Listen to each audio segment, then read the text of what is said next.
It's good morning. Good morning, good morning, good morning, good morning. It is a Wednesday. Yes. Finally. I know. Well, before you know, it's going to be Friday. These weeks are flying by. And honestly, like December's just around the corner, whether you like it or not. I can't wait. You know, Donald Trump, everything Donald Trump doesn't like, he says, like a dog, right? So this year is going like a dog. That's kind of how it's going. So yeah, it is. Oh man, You look great, Gareth. You look awesome. I saw you having a party last night. Huh? You had a party last night? I have a party every night. No. She was insane in her video. You know, when I party, I know what I'm doing.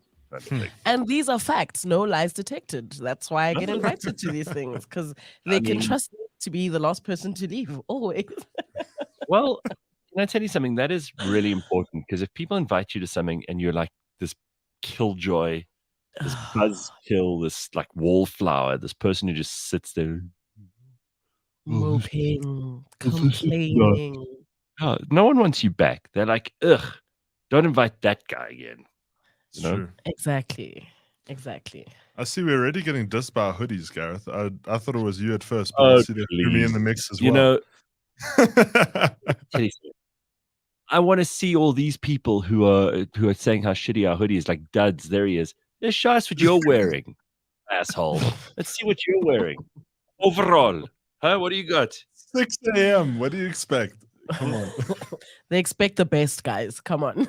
We need to do better. Between you, Gareth, and you, Ryan, I don't know who looks worse this morning. I need to side with the comment section. I have to. You guys didn't even put in any effort. Nonsense. I had a shower. I brushed my teeth. I brushed my hair. I mean, what kind of effort are you looking for? Yeah. Huh? I mean, we don't know. Brushed everything. It's your word against us. Also, like, guys are. I don't care if people don't like what I'm wearing. I'm a dude. We don't give a shit. Yeah. The last Just time say you don't give a shit, Gareth. There's dudes that give a shit out there. Look, I won't lie. I do, but like there's sometimes it's like, yo. You just throw on whatever you find on the floor, and then just so this whole thing. Dad says I'm actually stalkers in my apartment. So then, what are you giving us shit for? You're walking around with your tackle hanging out. Don't give us any nonsense. Listen, we're going to just deal with two things quickly. First thing, I went from the sublime to the ridiculous yesterday. So we had our good friend Trevor Gumby in, and I love Trevor to pieces. He's easily one of the people who he could make me laugh in the middle of like World War III. That guy, he's funny. He doesn't even have to try to be funny. You put him anywhere, put him on camera, put him behind a microphone, put him in front of an audience. He lights up. It's his favorite thing to do. He left here. He was saying to me through Ryan, he was like, we got to get this show. I've got to do another show. And then he says it on Instagram. I've got to get back behind that mic. Because you see, someone like him, he's such a born performer. Yeah. It comes so naturally. It does. The only problem is that you put him near a microphone, and anyone who's involved as a sponsor or a client, or they run a million miles away. Not because they don't love Trevor, because everybody secretly loves him, right? And the people who are truly offended, those are the kind of people we want to offend. But I think that in his case, he is just so out there. He says whatever is on his mind. He's so unapologetic. Poor Bakabantu yesterday. He took he got a beating. But also that's the thing about Trevor. Don't ever take it personally. He's just being himself. It's not personal. It's not you. It just happens to be you on that day. And he's just living himself so loudly. So I think listen at your own risk, love him at your own risk, but just like appreciate and enjoy the fact that there's somebody who's actually just being honest about every single little thing all the time. You don't get that these days. Yeah. You really don't. People are just walking around saying the safe things and, trying to say the right things. Trevor's like, I don't give a fuck. This is me. Fuck off. So. And what I love about him is that honestly, he's one of the few people I know, and maybe there's a part of me that's a little bit jealous about this, because I pretty much say what I think, but I'm not as out there in the wilderness as he is, right? Like he's on the front lines of saying what you think, and that's true freedom. I've said this before. I even said it in the interview that we did afterwards, which brings me to the second part of the things that I wanted to say, which is spending time with Vusi Thembekwayo yesterday. Another person I just have so much time for. And, between him and Trevor, I just had such a great day yesterday. Yeah, that's a nice balance when you actually think about it. Like you get like the super high, really, really rocking going all the time. But then in the same element, you get like the super focused, hitting you hard with strong opinion. Like when Vusi walked into the office, there's a thing called istima. It's almost like your energy, like your aura. There's the stature, like everyone knew he was here. He walked in and the room just went. But you were in the corridor. I mean, you were really excited to meet him because Ryan said to me at the beginning of this year, he's like, I'm going to get Vusi Thembekwayo for the show. And I said to him, look, we've had Vusi on once before. He's great. But he's really busy and he doesn't do interviews easily because, believe it or not, the guy's actually not looking for attention. And he's got businesses to run and he's all over the world and he travels and, we got a briefing, and he won't mind me saying this. We got a briefing from his team, which is like 5 pages long of 6. How he wants the interviews to work and how much time we can have. And I think they send that to everybody. Of course, we broke all the rules.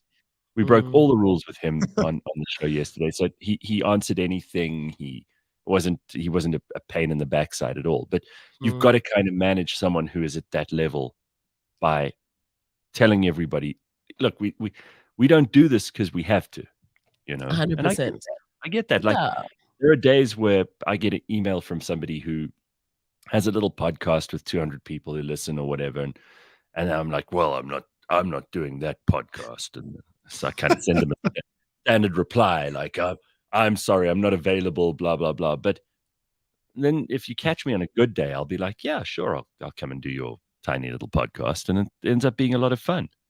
But he came in. He has so much sensible stuff to say. It was such an honest discussion. And he doesn't come in with an agenda either. No notes, no prep, what are you going to ask me? We went through a whole bunch of stuff. And if you didn't listen to it last night, we'll be playing it a little bit later today. So make sure you don't miss that. It's really good. I see. It was very cool. Oh, by the way, also yesterday, as if to put a cherry on the top, I also met a fascinating guy called Magnus Mchunguzi, who's from Tanzania. I had lunch with him. What a smart guy. He's been behind the scenes in the tech world, basically in telcos in Africa and Southern Africa. This is the guy who kind of made the whole skeleton work in telcos. So MTN, Vodacom, he knows how all of these companies are put together. Sure. He's been there for, 20 years. So he really knows his stuff. And smart as can be. You just sit sometimes and you just listen. In awe. You don't say anything. You just listen. That's how it was at lunch yesterday. So I had a busy ass day. You did. I noticed you took a while to come back from lunch. Yeah. You were there for quite a while. You're just like watching Gareth's every movement. Is this guy like quite aged? Because I can imagine being a part of those companies over the last 20 years must be some of the most stressful times of your life. Like, let me tell you something. He runs marathons. He is as fit as a fiddle. He goes to this place in the Western Cape somewhere for a retreat every, 5-6 months. And he does like a week where he does fasting and drinks only juice and that kind of thing. I mean, what a inspiring guy. He's in his 50s, but he looks 30. Rich people and retreats. I'm telling you. But what's funny about this guy is like along the way, because you hear stories. I should actually get him in for an interview. He'd be an amazing person to tell his story, right? Yeah. He's obviously gone through the ups and downs. He said one of the lessons of his business life is that you have to learn to lose which is such an interesting thing to unpack, because we all think that successful people just win and win and win and win and win. He said there were a couple of moments where he left corporate telco, South Africa, and he went into his own business, and he said that was really tough, because he kind of, now that you're not this powerful person in a corporation anymore, suddenly all your contacts dry up. They're not so easy they don't want to talk to you as much as they did when you were the big boss at one of these massive businesses. And the amazing stories that he told about how people who he did deals with, and they screwed him out of big money, but like big money, millions, but in dollars. And he in two of those occasions that he told me about, he had to just let it go, which is so you think, again, because you think rich people have always been rich, and you think poor people have always been poor. That's not the case. People's lives go like this. If they're worth anything, their lives go like this the whole time. Because they jump from profit to loss to profit to loss. Part of the reason they can do that, they have the strength of character to do that, is that they don't give up. So I mean, now his kids are both grown up. He said his daughter's studying overseas. He's been married to the same woman, and for I don't know what, like 20 years or something. And he does these things. He looks after his body. He said there's two things that he does not compromise: being healthy, and he's not like a fitness fanatic, but if you can run a marathon, you're pretty much up there. I think it qualifies. Yeah, fitness fanatic. So the one is look after your body, and the other one, he said, is sleep properly, because the two go together. Right? He said, for sure, you will not compromise sleep. So he said you can also tell how happy you are in life, how balanced your life is, by how well you sleep, which is pretty interesting. Because I know when I'm not in a good place, I struggle to sleep. And I'm not talking about those one or two nights where you just can't get to sleep, or you sleep in an uncomfortable way, or you roll around a lot, or you wake up in the middle of the night. Not those. I'm talking about like on a much more consistently. On an average, just not sleeping. Sure. Yeah, no, that's very problematic. It's interesting how the people that are on the other side of success, who have made it, always speak about health, because if you think about health, is the one thing that it doesn't matter how much money you've got, it doesn't matter which are the best doctors in the world that if they can't do anything for you because you haven't been looking after yourself, hey, it's done. You really have to get commit to that thing. I finished Succession yesterday finally. Oof. And it took me all of forever to do it, but eventually I finished it. But even in those last hours of Logan's life, there was nothing he could do. He just died on an airplane. I don't want to give it away, but he just died. He just died. No, there was nothing he can do. If people haven't seen it by now, that's on them. Sorry, if you haven't seen it by now. We're not meant to give away the ending of Game of Thrones 4 years later. Are we not meant to talk about how Lord of the Rings ended? Please do me a favor. Can I tell you that I do find this very interesting, because when I was in college, the hustle culture is a big deal now in this generation. If you're not doing something or busy all the time, people think you're doing nothing. And so I feel bad for people, because sometimes I sit up all night and work, and then you speak to people like that, and then it's like, sleep is important, running and exercising is important. And then other people are just working constantly around the clock, because they just feel like if they're not doing anything, they're not doing much at all. And so they'd rather just work all night. So I do find that very interesting. Well, all I can say to that is, first of all, do not compare yourself to anyone else. Everyone has different jobs. One of the things that I always argue with my business partner about is she tells me about how, at this or that agency, or at this and that business, they work through the night. And now she's right. They do. But I've always been one of those people. Even when I was a kid at school, I'm one of those people who's focused on getting the maximum result for the minimum effort. Now, some people would say that's lazy. Some people would say that that's efficient. Well, also, Gareth, you're like 1 in a trillion. You know, you just have an ability. You just got super lucky. You are able to do your job so well that sometimes, can I even call it a job? You're doing what you're meant to be doing, and you've done your life doing that. Not everybody has that kind of luck. You know, some people really have to go through other avenues to pull that off. For other people, it is a business. It is, you know, doing the agency stuff. You really are, not everybody can say, I did it the way Gareth did it, you know? So it just goes back to your point of the journey. You can't compare it. Don't compare it to anyone else. And Don't also, you dare. like, I'm at the point where I could probably take on a whole lot more, and I want to. And as I said the other day on the show, I'm going to look back at this year.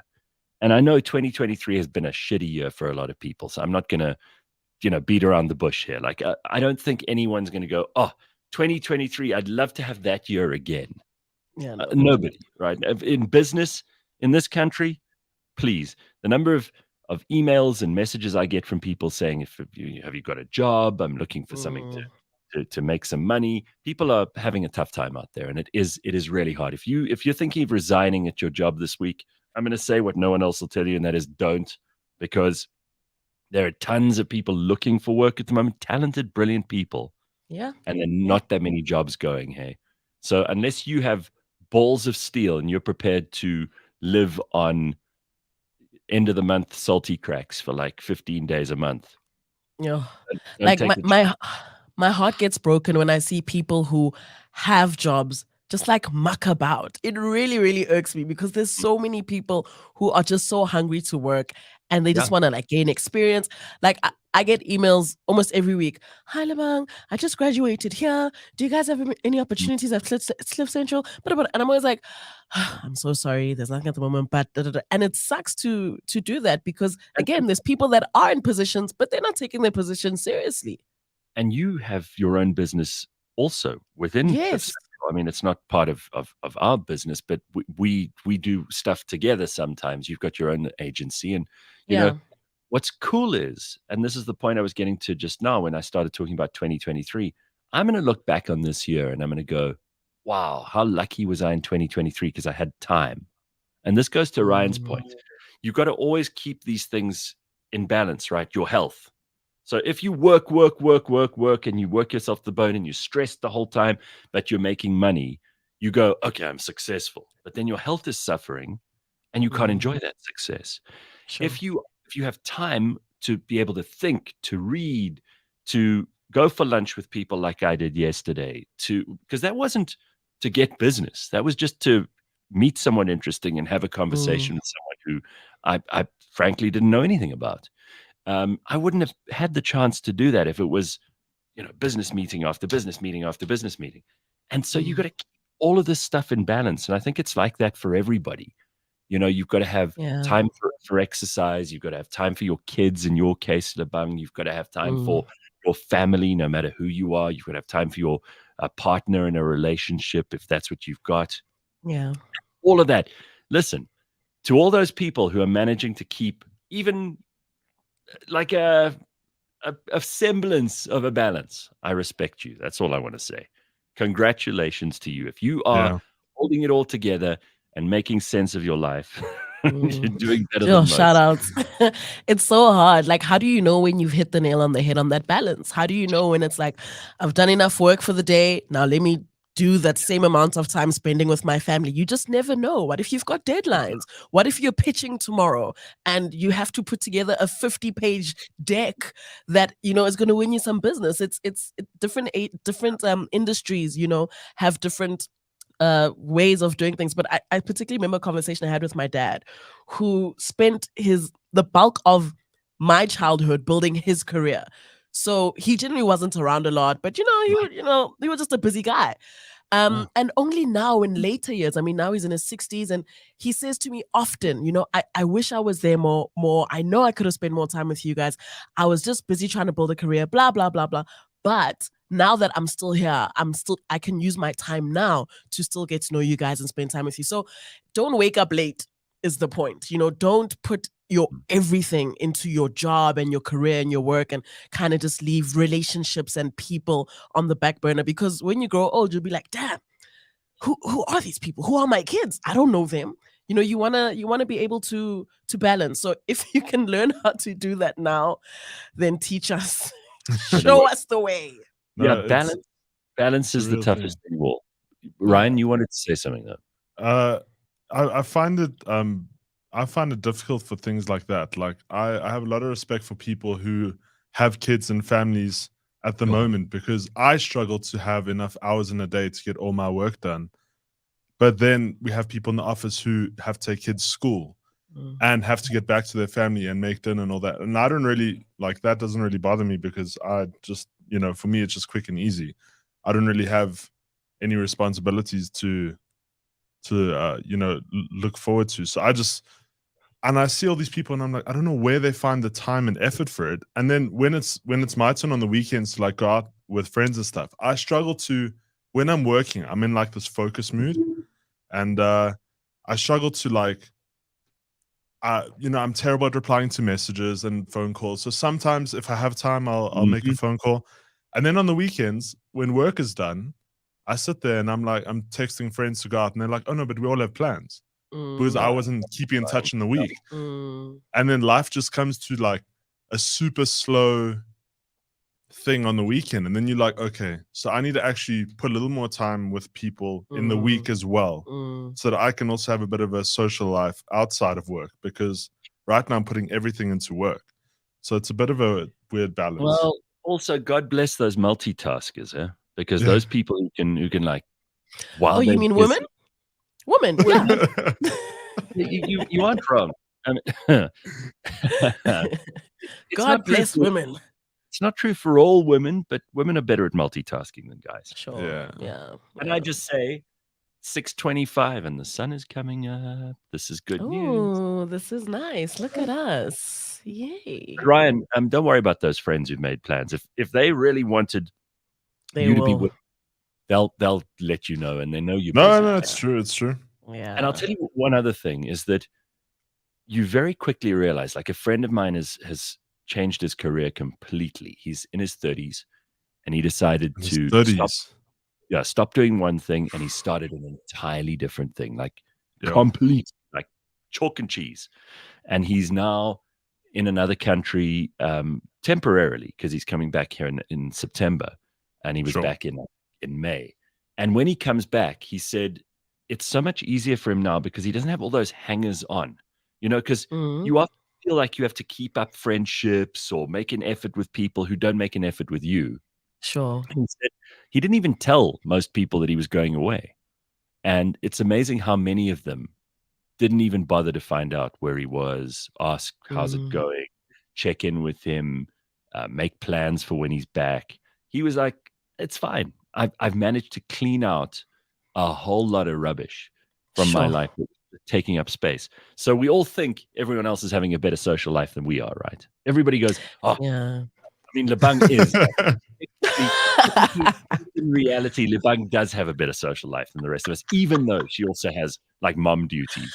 Balance, baby. Balance. Lebang is like, you should see her in The Office, Gareth. We had a show about 3 or 4 weeks ago, right?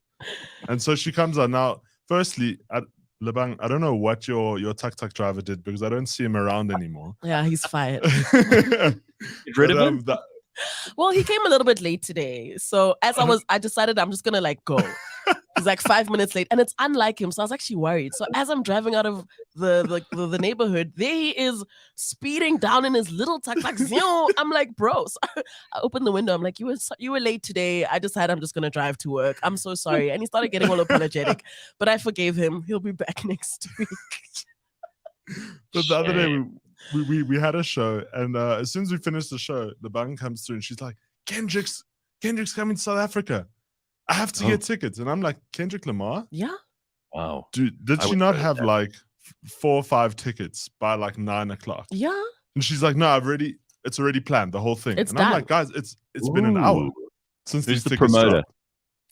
dropped. They called Hey Neighbor. So it's a guy named Glenn 21. He brings all the like hip-hop artists. Well, not really. He actually brings us like a range of artists. So this is like the first time he's doing this kind of thing. I think. Did he bring Cole? Is it the same people that do the castle stuff? No, it's a different guy. But yeah, look, again, balance. I think you spend a lot of time just like getting engulfed in your work. And I completely relate to what you're saying, Ryan, about your work is your life. Monday to Friday, it's all you do, it's all you think about.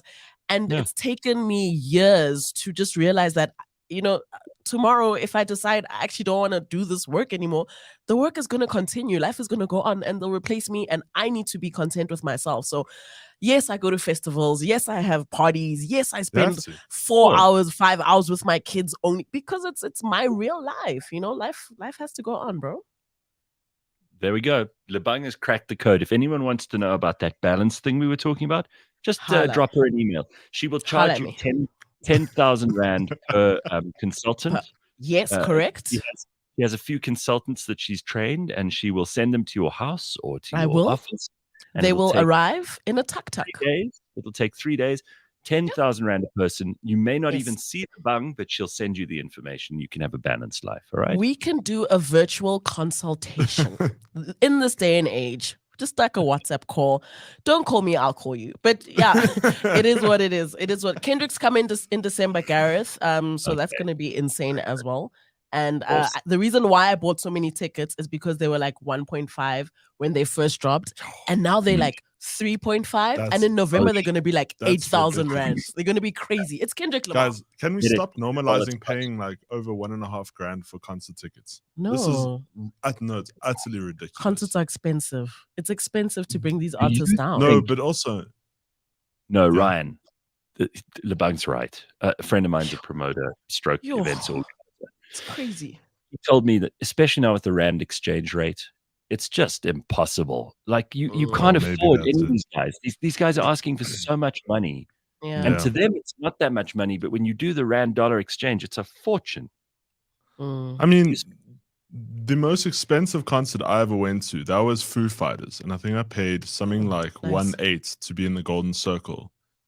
And at that time, I was like, geez, this is a stretch. But now, if you think about the Foo Fighters versus Kendrick Lamar, they have to bring out 5 people with all that equipment, the pyrotechnics, all the people that work on their show. And then, versus like, a rapper who I'm not saying doesn't have a team as well. But when you think of like how much money it all costs, it's quite crazy. But Travis so Scott expensive. was here in 2018, and I think a Travis Scott ticket was like 2.8 in Limpopo.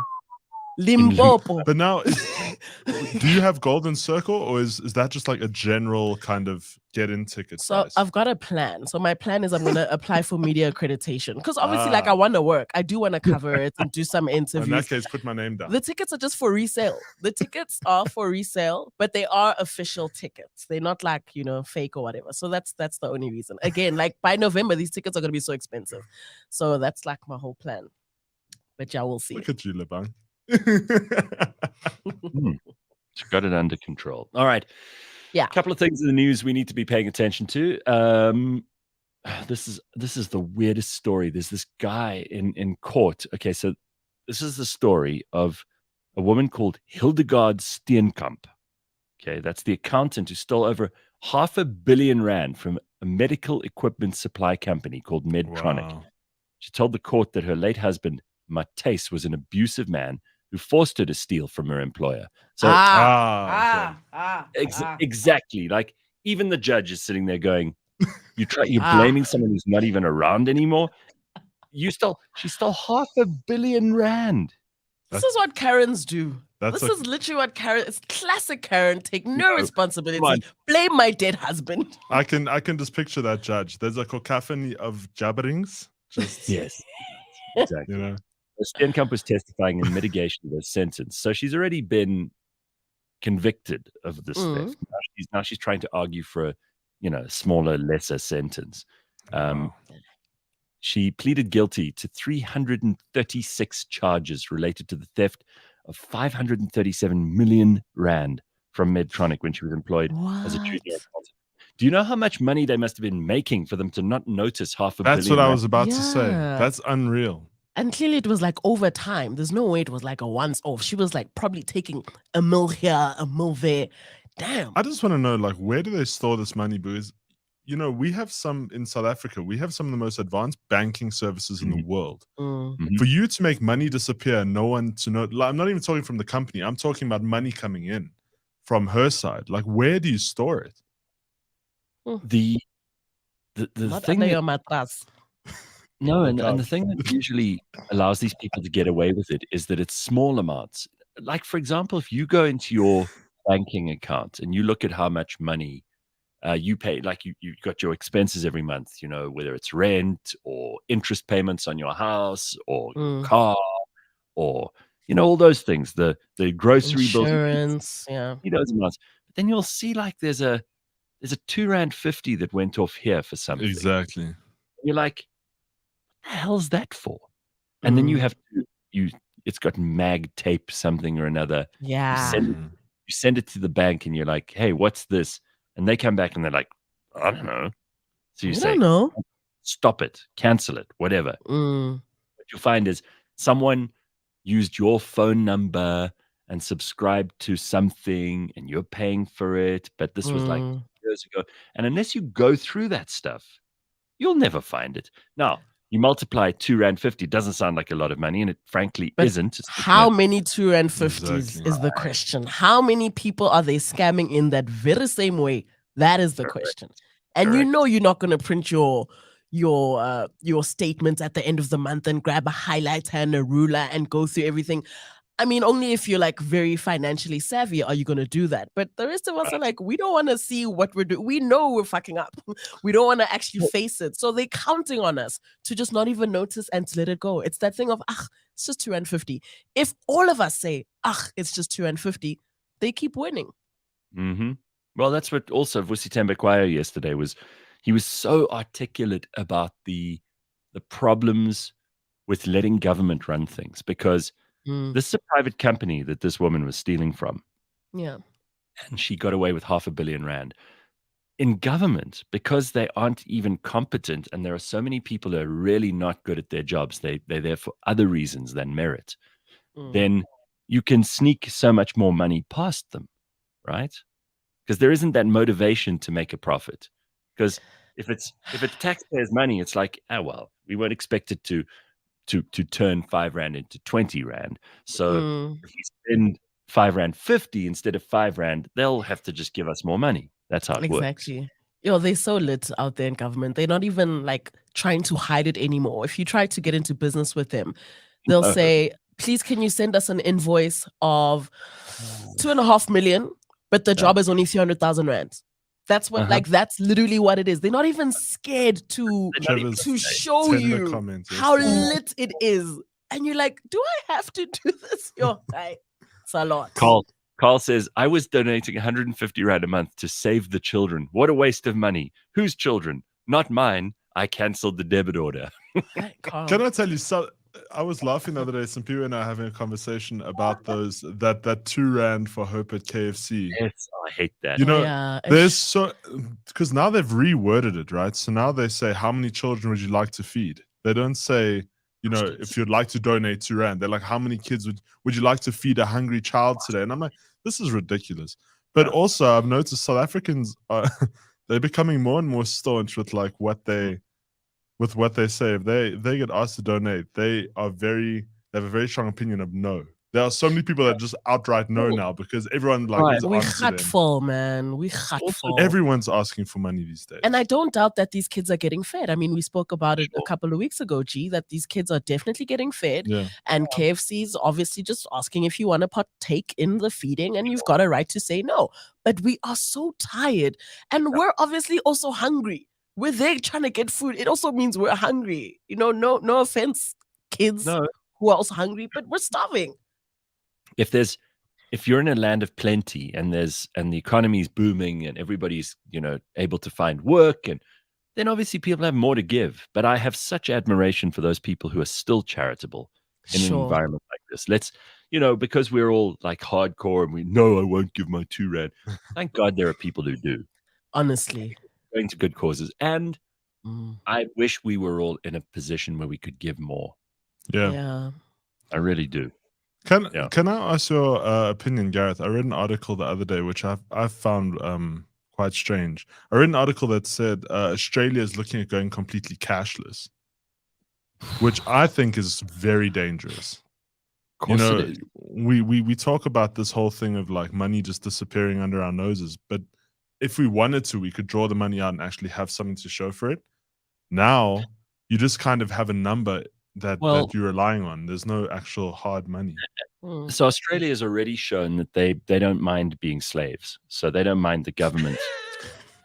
No, this is true. And again, there are Australians who listen to us every morning. You can fight with me if you want to, but I saw what happened to you guys during lockdown. I saw how you just, you've played your hand. I'm afraid what South Africa did in lockdown is we just ignored our government. We did whatever we wanted. Yeah. There were some like companies that wouldn't sell you a hot chicken or wouldn't let you buy from the hardware section, but those companies were a bunch of pussies. And I don't think we'll do that again. Like South Africans learned the opposite lesson. Australia, everybody did exactly what the government told them. They all stayed in their houses. They told on each other. They did all of that shit. So you guys you've already given your power to other people. You don't own your own meat anymore. You are a slave. So don't be surprised when the government says to you in Australia, okay, guess what, everybody? We're going to change the whole economic system now because we need to know what you're spending your money on. And we're not going to allow you to take out more than X amount a month. And we're not going to allow you to spend on this because it's not environmentally friendly. And we're not going to let you buy that kind of car. And we're not going to let you buy that kind of house. We're not going to let you live on the east coast of Australia if we need people on the west coast of Australia because we're busy doing some social engineering.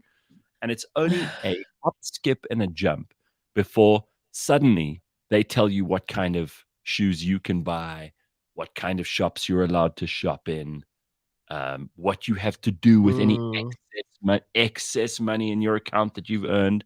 Let me tell you, this cashless economy thing is an absolute disaster, and Ryan's right to bring it up. I think so.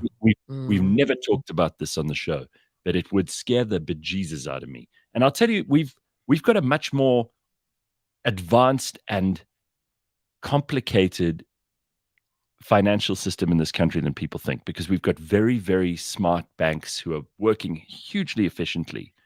They're able to, I mean, we kind of were buffered from that global financial crisis in a lot of ways because our banking sector are so smart, and they really are. We've got very, very clever people in the financial services industries, and it could work better here than anywhere else. But the saving grace for our economy is the number of people, millions of people, who just don't bank their money at all. They keep it under the mattress. Yeah, 100%. Even our president. And we need, even the president in his sofa, right? He doesn't even trust the banking sector. That's all you need to know. That's what you should know. Yeah, exactly. You must always listen. It's good to have a little bit of cash. I'm not saying you should sit around with your whole salary in cash, but it's a good idea to still pay for things in cash. It reminds you the value of it. And it's a good idea to have some cash in your wallet. You never know when you might need it, not just to bribe the cops. What? Bribe? We don't bribe. Gareth. What is that? Case says that's true. I know a lot of people who moved back to South Africa from Oz because the government there has absolute control. At least here we don't give a fuck about what the government says. Is that a good thing, Chase? No, I mean, again, it's balance, right? So you can we don't give a fuck what the government says? No. So you might want to live in a country where there are rules and where people respect each other and you don't get your shit stolen every day, because that's what happens in Australia. They've got that right. And the streets are clean and people have work and they treat each other more decently than I think they do in this country. And for one, they're not murdering and raping each other like we are. So obviously, I'm not saying Australia is worse or better. It's just a different kind of society. I couldn't survive in that society. I think a lot of people can't survive in our society, and I don't blame them. So you make your choices. But what I'm saying is that there are things about this cashless society that they're talking about, and a total digital currency, which really scare me. They scare me in a big, scary, nasty way. I guess there's pros and cons to both at the end of the day. I mean, it's clear. It's almost like when AI just started to take over, we were like, oh my gosh, all of our jobs. And it's like, pros and cons. To each his own. at the end of the day. But I do agree that have a little bit of cash in your back pocket. You never know. By way of illustration, remember the Canadian government, somewhere in the last 2.5 years, there was a trucker strike, and they decided to just freeze the accounts of Canadian citizens who donated to the trucker strike. And they froze the accounts of the striking truckers. Wow. Now, the minute government... Don't tell me Canada's a good country for doing that. There's no way you can... You cannot defend that at all. Yeah, that's messed up. The minute a government freezes someone's personal accounts...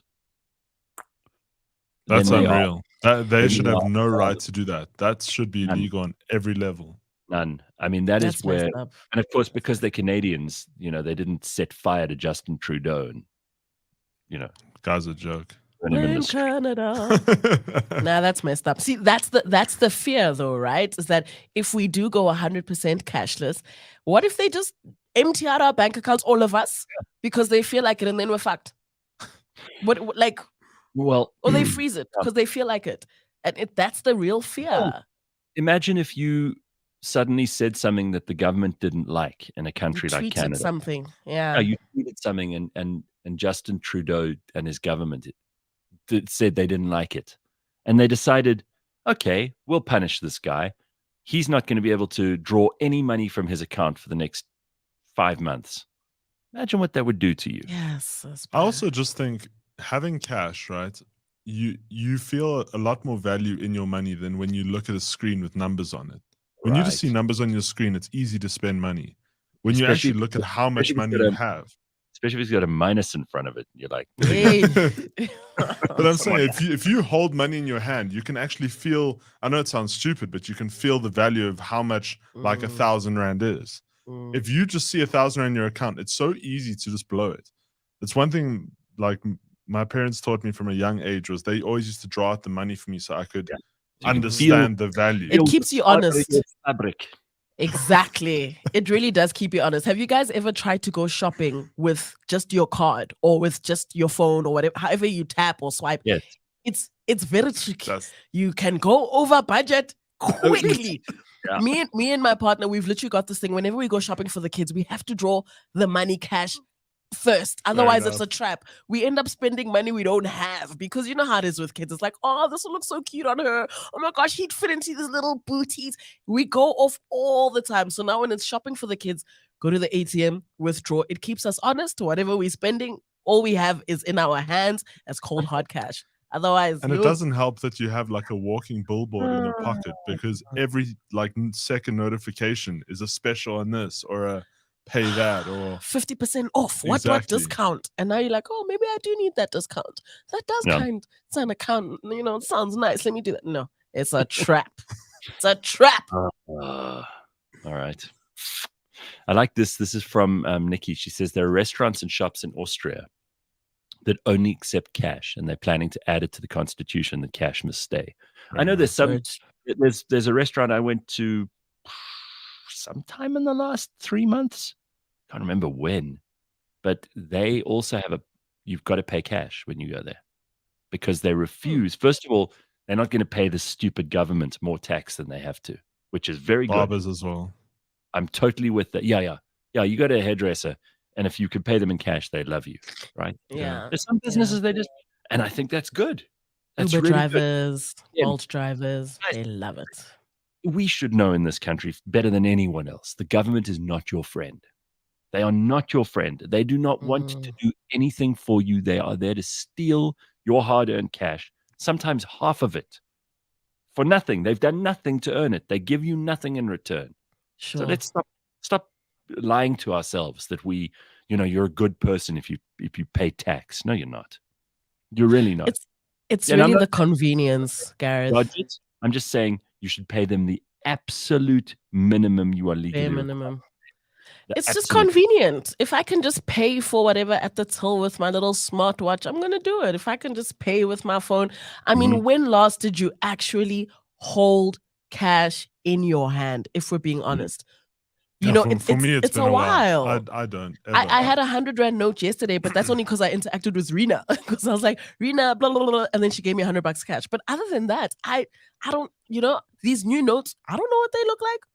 And that's just, it's testament to this very thing. It's just the convenience, and that's how they get you. That's a good point. A lot of people haven't even seen the new notes. Like, what do those even look like? Yeah, I saw a 100 Rand note yesterday for the first time. You know what we should do? We should speak to the governor of the Reserve Bank, get him on the show. Yeah. Because he'll have interesting statistics about how much of South Africa's economy is still cash. I think that would be fascinating. Yeah. We should really talk to him. And he's a smart guy. He'll be able to give us lots of interesting statistics and help us understand this economy a bit better. You know, and again, for those of us who really do want to understand the economy and see where the money's really going, because there's a lot of stuff that happens in the cash economy that's not recorded. Sure. We can only guess how it works, right? These are the only guy who can really tell you some of that, give you some insights, is probably the governor of the Reserve Bank. Yeah. Because I find it fascinating, you know, with the amounts of notes in circulation should equal the value of gold kind of stored, but then in America that's not the case. If I'm correct, that ended a long time ago. You know, I promised to pay the bearer of this note X amount in gold. That's a long. That ended in the 70s, I think. Yeah, so it's when I heard is it America that they can just reprint as they want or as they please? Pretty much governments are. That's what the US government has been doing lately. They printed, I think it was close to $1 trillion over the course of the last few years under Joe Biden. They've just pumped trillions of dollars into the economy. And you can't do that without expecting consequences. So this is just how an irresponsible child behaves. Oh, well, I'll just keep printing money. Can you imagine? And surely it doesn't work like that. No, of course not. There's going to be a sting in the tail, of course. Anyway, so Christian says, I trade in cash all the way and I'm smiling all the way. There we go. Smart guy. Nice. By the way, I wanted to ask you guys, because I wasn't in the era of cheques. Ryan, this is funny. Slippery Pickle says, I've noticed you've been working very hard this month. Let's talk about how much you owe us for the overtime, the government. That's sick. You were saying, what is it like with you guys have checkbooks? Because my generation kind of missed checkbooks. Yeah, listen. I remember my parents had checkbooks that they would sign every now and then, but I don't know what was the point of them. There's countries that still operate like that. America, for one. I'm older than you in Lebang, but I got my first and only checkbook was when I opened my account as a student.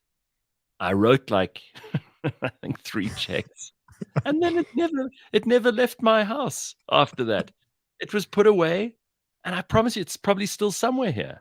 It's probably still in a box, and I've never written a check since then because digital banking. What is the basis of a check?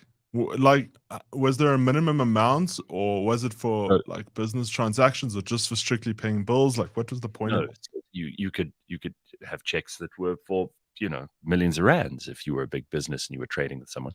The fact is, now you can do that yourself on the internet. Before, you would have to give the bank the check, and then they would wire the money between banks. Oh, I see. So it was just a complicated way of doing something that we now take for granted. Yeah, so that's all.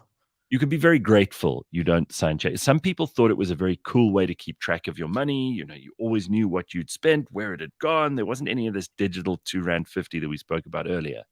But it was so archaic. I mean, it's just it was just, oh my gosh. It was tedious.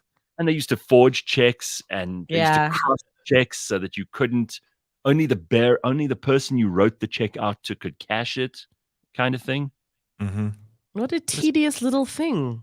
But also, like, if you speak to people overseas, they can't believe that you can use your banking app for so many things. As you know, in America, they have like Cash App and all that stuff to send money. It's separate from the banks.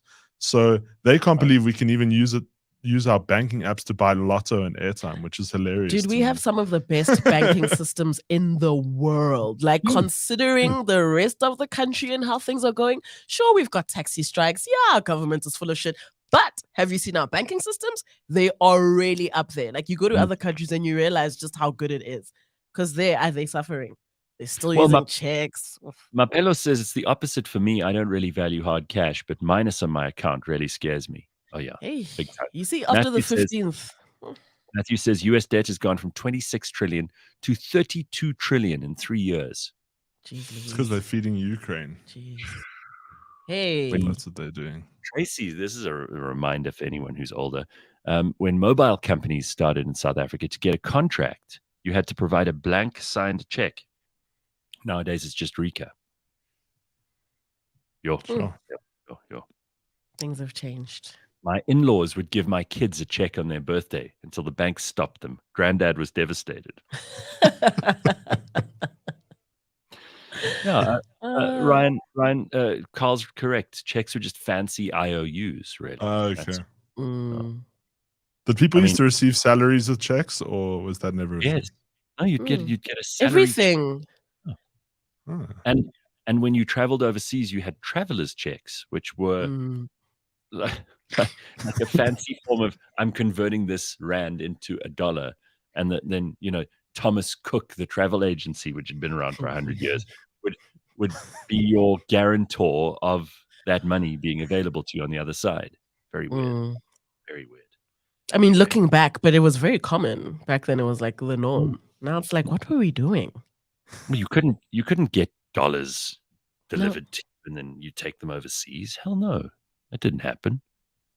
In fact, I still get a bit of a thrill when I'm going on an overseas trip and the bank sends someone over with the amount of Forex that I've ordered, and that person sits and counts the notes in front of you, and you're like, wow, I'm actually getting some dollars, It's like, very weird.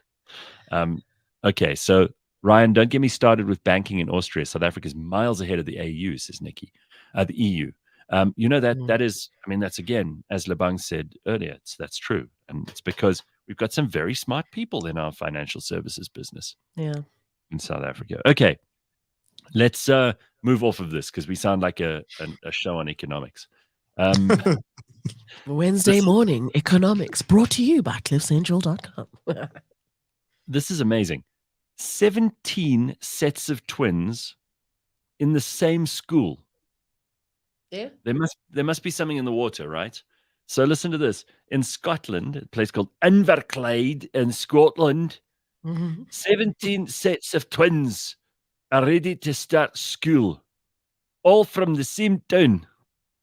That's right. St. Patrick's Primary has had 147 sets of twins since 2013, averaging 13 sets of twins per year. Teachers are used to doing a double take, and this new school intake is no different, as the bizarre phenomenon has become quite a tradition in the town, with a record at 19 pairs of twins back in 2015. How's that? Figure that one out. What are they eating? What are they eating out there? That's right. Twins is such a weird thing because it's like buy one, get one free, and you're just not expecting it. Well, I don't know about buy one. Well, I mean, you just kind of do and you're expecting one, and you're like, whoop, whoop, Bob's my uncle. And then you end up with two. I'd be so mad. No, but one kid already is so expensive. Now your whole financial plan gets thrown off because you're like, hey, well. So pissed. I don't know the answer to any of this because I don't know how, I know how twins work from a biological point of view, but how could it be that one particular school has record sets of twins every year? I want someone to explain that to me. Yeah, we need answers. And apparently, it seems like this is natural. So Tracy says there's a gynecologist there probably who's handing out fertility medication. But I think that's true because they say here this has been the case since 2013, and it seems to be something that just happens in that town. Wild, right? Yeah, no. It's Carl giving says they're Tembisa not 10. He says they're not twins. It's just that the Scots are always drunk on whiskey and they see double. Lol. No, this is we can verify this. This is absolutely true. It's a real thing. I wonder if that's a thing anywhere in particular in South Africa. If there's a certain town or a certain school that has more Tembisa. twins. You reckon? No, remember there was that lady who lied about having 10 babies at once or whatever. Oh, Okay, yeah, that's true. But that was not a true story. It was bullshit. Yeah, no. Yo. I But know. we loved it. My aunt, she's got her nephews and nieces. Their family's a set of quads. Ooh. Can you imagine That's the thing. Lebang, imagine if you Yo, don't. instead of having your 5, imagine your last one was one of 4. Woo! You would have Like I just 9. got stressed. Do you know what instant stress is? Yo, yeah, no, that you see, that's messed up. And that's the thing, right? You have sex once a year. And you're like, I got my nuts in for 365 days. Boom, pregnant, 4 kids. What? I'd be so mad at God. Oh my god, yeah, that would be frightening in every Yes, way. man. Even Cyril's shocked.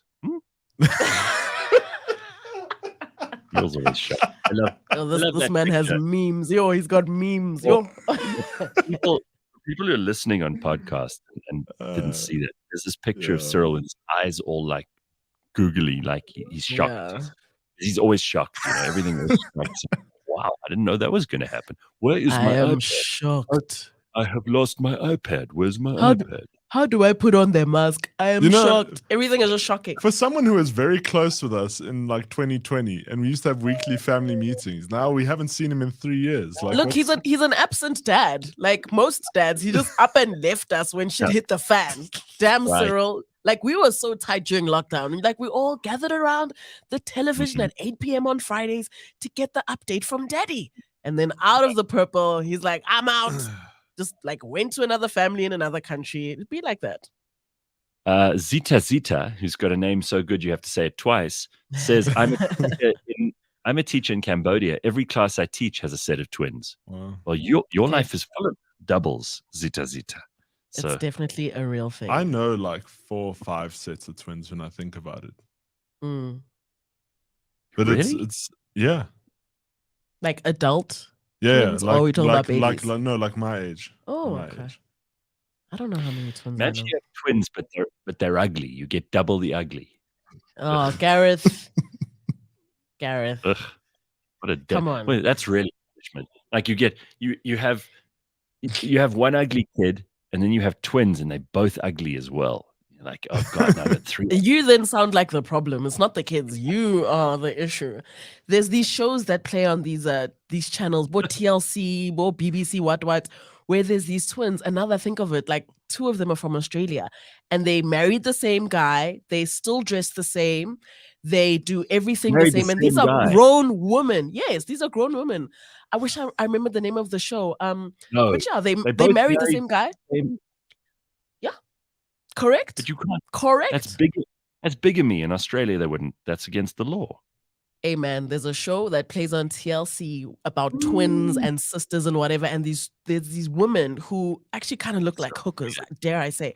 They have these crazy big ass titties and long black hair, and they just married to the same guy, and they dress the same, they eat the same thing, they live in the same house, they marry to the same dude. I'm not making this up.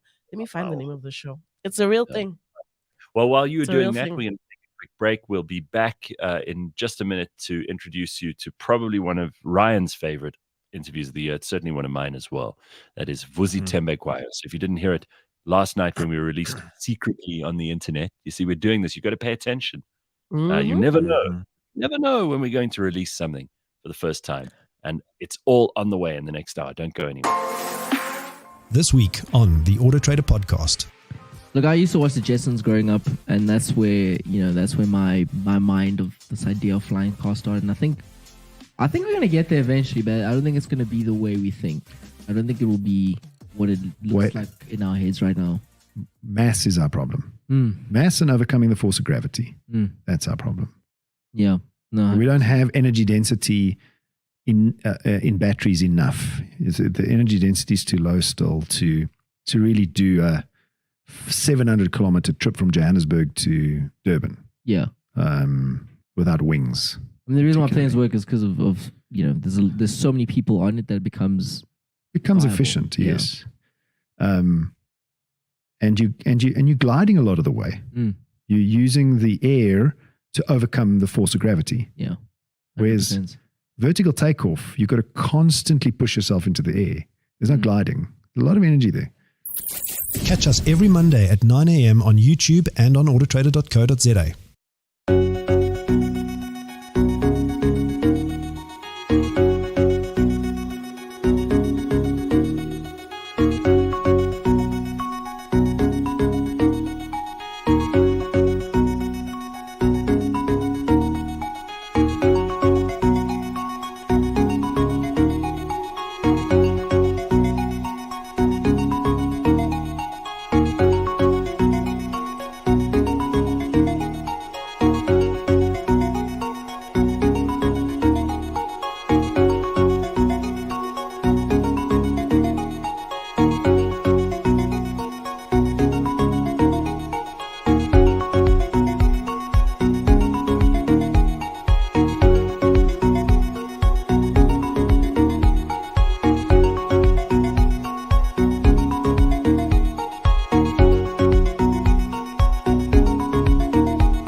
All right. It is Wednesday morning, 16th of August, and Bangan, Ryan, and I are going to depart in just a moment, but we're going to leave you with probably one of the most interesting South Africans.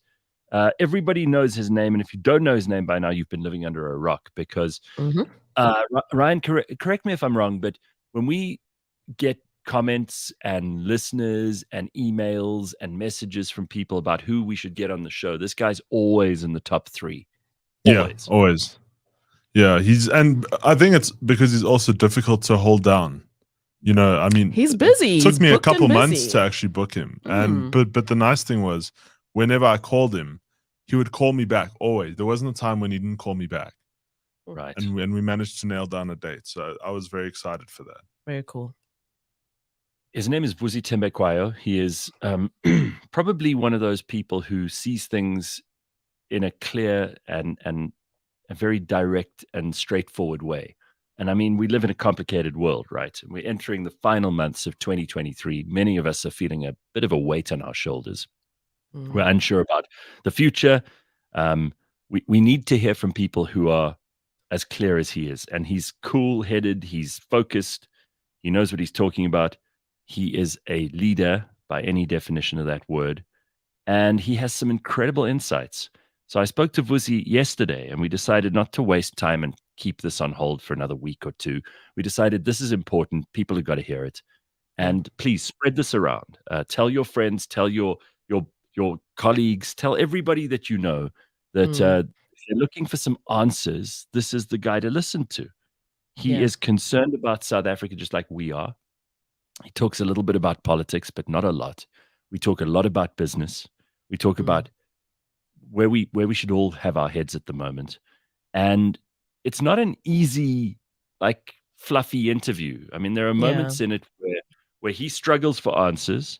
You can see he's like, I didn't want to answer this. Yeah. There are questions that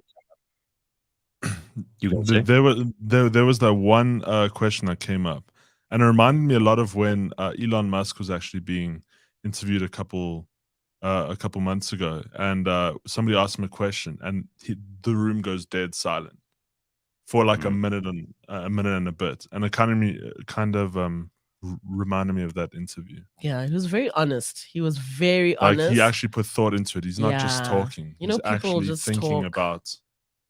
It's calculated. Yeah. By the way, for those people who are still wondering about the program that Lebang was talking about just now, it's called Extreme Sisters.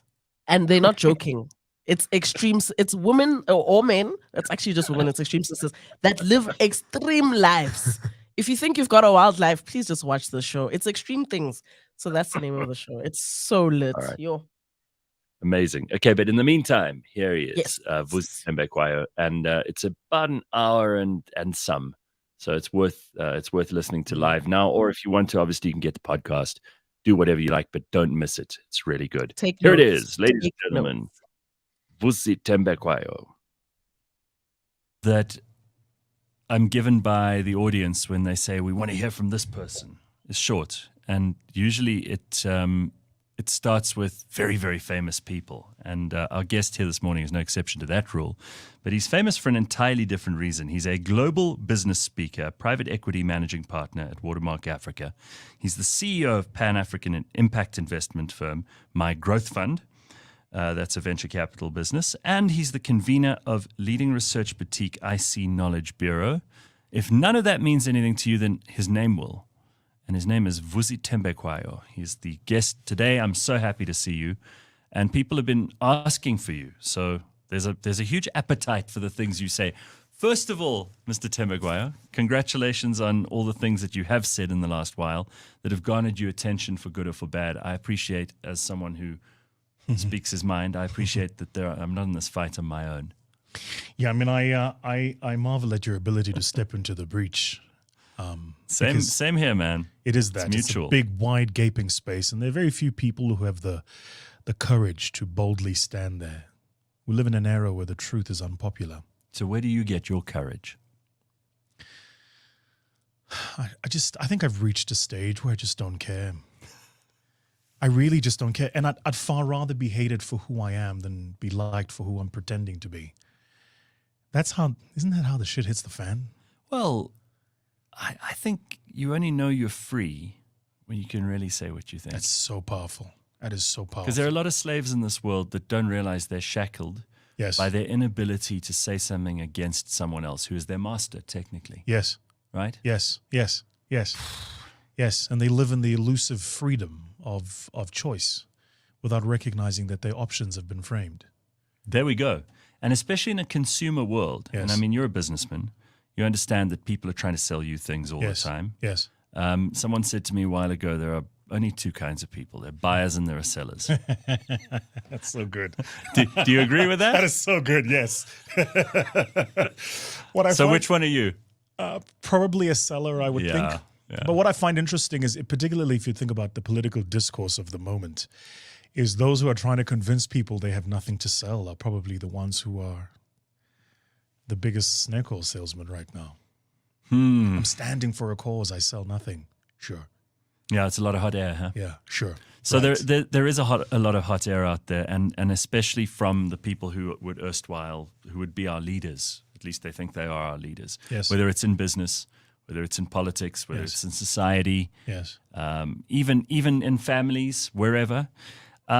Last time we spoke, it was in the middle of lockdown, and we can't underestimate what that did and how it shook everything up. And I remember you were very sage, you were very sensible, you had some very thoughtful things that you'd brought to the table during that conversation. How much has changed since then? Let's just do a little catch up quickly and see, first of all, where's your head at with a couple of years, well, maybe a year or two of hindsight now? True. Yeah. I mean, I do hope, Gareth, one doesn't become despondent. It's hard not to in this environment. You know, I remember leading up to lockdown, a friend of mine, at the time he was the chief economist at Alexander Forbes, Isaiah. South Africa, you would remember, was downgraded to sub-investment grade. The average citizen calls it junk status. Mm-hmm. And he and I penned an article called The Upside of Junk. And the article went viral and trended and was published on various media. And then we started getting interviewed. And I remember saying to one of the business journalists in South Africa, I said to him, we didn't write this article for you guys to interview us. We wrote this article to sound an alarm about what's coming. And of course, as was the case then, nothing was done about it. So you fast forward a year, we're then in lockdown. His Excellency, in his genius, decided to put us in lockdown without offering a real meaningful alternative. The politicians, in their malicious intent, then framed the options for us. They said, it's either work or life. I mean, that's a gun to your head. The mind baffles. Of course you can say that because you're being paid to join a Teams meeting and pretend like you're working honorable. What if you lived in a township and you were selling mohodu? What are you going to do then? What, do you sit at home and 100%. virtually sell that to people? Please Exactly. do me a favor. And it is one thing. It is one thing to posture to people morally when you don't have anything to lose or gain. No Your skin. life just No carries on. skin in that game. So that happened, and you and I had our conversation then. And a year after that, the looting and the riot happened in KZN. Some time after that, the floods of KZN. And in my mind, I keep watching, if you were to plot this on a mathematical graph, it's like a regression analysis. And I keep watching this dot go further down. And then I wonder, do we not know what the problem is? It can't be, because there are many like me, you, and several others who've said what the problem is. Do we not know what the solutions are? That can't be that either, because there's many. You offer those with your analysis of the problem. In our own analysis. But there are also several other, very structured research companies that will tell you what the solutions are. This is 2023. I just want to be clear to anybody watching this. There is nothing new in economic theory in 2023. Right. It's been tested. Somewhere before, someone in the world has been where we are, and they figured out the solution. Did you hear that they've now started talking about, how they talk about fiscal tightening? Have you heard about this? Yeah. But now they're tightening where there was a loosening of the fiscal. Kind of lend as much money as you like. What was that theory called that they talk about? Quantitative easing. Quantitative easing. Now they're talking about quantitative tightening. Right. This wouldn't be in South Africa, sure. No, this is politicians in America. Right. They're trying to reel back in an economy that they printed that they let run loose billions of dollars into, and just thought everything would be fine. Yes. I mean, there's a new theory in economics, but it's a rubbish theory. I'm constantly on the money with this because because of what it is that we do and where we raise capital. Yes. When they make decisions like this, it affects us. Look, one of the problems with politicians is that they run experiments. Politicians, in my mind, are like they're like these doctors or these scientists that go into a lab and run an experiment, then they leave before the results come out. So they're not invested in the outcome of the experiment, and they don't care how much damage is done. Now, this is exactly the point. So if you're any scientist of any repute, if you're running an experiment, you're going to be charged with the responsibility over that experiment. You're going to have to publish a paper going, this is what I did, these were my assumptions, this is how the experiment made manifest, these were the outcomes, and here are my recommendations and learnings. To the next person, don't do these things. Politicians don't bear that responsibility. So I can print money for a term, and by the time the repercussions of that come in, I'm gone. I'm out of office. I'm out of office. And you're seeing that even here. I can try things, and might or might not work, but life happens. Well, Next. I think a lot of people held out a huge amount of hope that this president, having had some experience in business, right? And I mean, you would be right to, I think, raise an eyebrow when people say he had experience in business, because really he was the first beneficiary of being politically connected in business. Sure. Whether or not that makes him a good businessman or not, he is supposedly worth a couple of billion rand. Sure. People held out a hope that maybe this guy would understand those principles of basic economics that you spoke about just now, and be able to implement things that would grow the economy, which I think, this is uncontroversial, growing the economy is the best way to make people's lives better. And is the majority party's slogan not a better life for all? I love how you kind of led up to that. I think this is uncontroversial, because actually it is. There are some who think you can broaden economic participation without growing the economy. I mean, the mind boggles, frankly. There are some who say we had a jobless growth economy, which is true. You just can't have a growthless job economy. So just because the one happened doesn't mean its inverse is possible. It certainly doesn't mean you want the inverse. And let me ask you this, because people will take from any discussion you and I have Yes. a small 5-second clip, and they'll post find it something online. that's the most outrageous thing Yes, that either yes. of us could say, and out of context use it to make it sound like we're just Yes. outside the tent pissing in. Yes. Okay, Two but- elitists having a conversation But let's be over clear. the Queen's English. When you talk about the curve that you were talking about and those points on that graph earlier, Yeah. you're not just talking about economic growth, GDP. You're talking about society. You're talking about the big picture. Yeah, I mean, so if you broaden what it is that you're measuring, which you should do, then measure the aggregate income per household in South Africa over the past 20 years. That's declined. Now, you can of course find somebody who wasn't economically active 20 years ago, who isn't today, and say their life hasn't changed. That is true, right? But on an aggregate basis, what it means when each and every single household is getting poorer, it means every citizen is getting poorer. That means our pensions are getting worse. It means our lives are getting worse. It means our ability to put food on the table is getting worse. So it's not just that I'm talking about. And it impacts everything, including but not limited to the cost at which you buy bread, the cost at which you get maize and cooking oil. These are the basics, right? It's maize, cooking oil, bread, a can of pilchards, salt. It impacts your ability to make sure that you can afford those things, because a country that's getting poorer affects that country's comparative advantage and affects that country's ability to provide those things for its citizens at a cost at which the citizens can afford to pay for those things. Now, our solution to date is what worries me.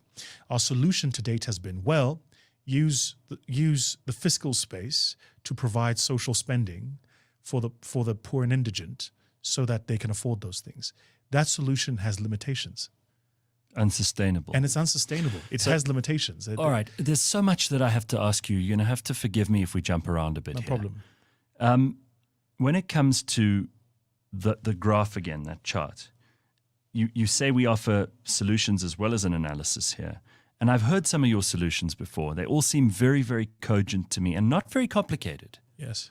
So are we in this situation because South Africans are lazy, that we're terrible workers, that we're in the developing world? Because I hear these excuses from people all the time, that we have this history of huge inequality, which I think nobody denies any of that stuff, right? But are those contingent with the progress of other countries who have similar reasons not to do well? And why? Because I can suspect your answer will be, no, there isn't a comparison. We've underperformed all of those countries. Even in BRICS, we've underperformed the whole lot of them. The question has got to be, why? Is it just poor decision-making by our leaders?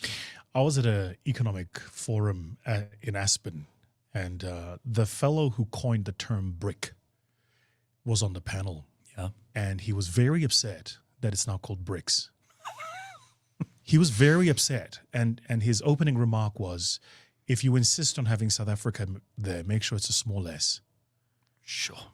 And his thing was, because by any of the measures, she shouldn't be there. His follow-on comment was, if you must include an African country, maybe Nigeria. BRIC, but not BRICS, was his comment. As somebody who does business in Nigeria, I can see where he was coming from, because the construct of BRIC was framed around certain macroeconomic factors, several of which we just don't tick the box. So there was a lot of soft power on our end to get included in that. That notwithstanding, we're not there. Your question was, are we underperforming relative to our peers? I mean, there's just no comparison. And it arcs back to the comment you made earlier about our current number one. I think that the approach was wrong. We need strong men. That's where South Africa is. You don't need a leader that's trying to be liked or popular. You need a leader that, in fact, seeks out unpopularity. You need a leader that wants to be hated. You need a leader that doesn't want Gareth to like him. He doesn't need the taxi associations to like him. In fact, he doesn't want a second term. He's very clear that halfway through his first term, you're going to try and impeach him. Sounds like Donald Trump. But you need a leader whose self-efficacy is so strong that he's not at all concerned with the views of the average person, because he recognizes that he's leading a country that is on the brink. But Vusi, where are these people now?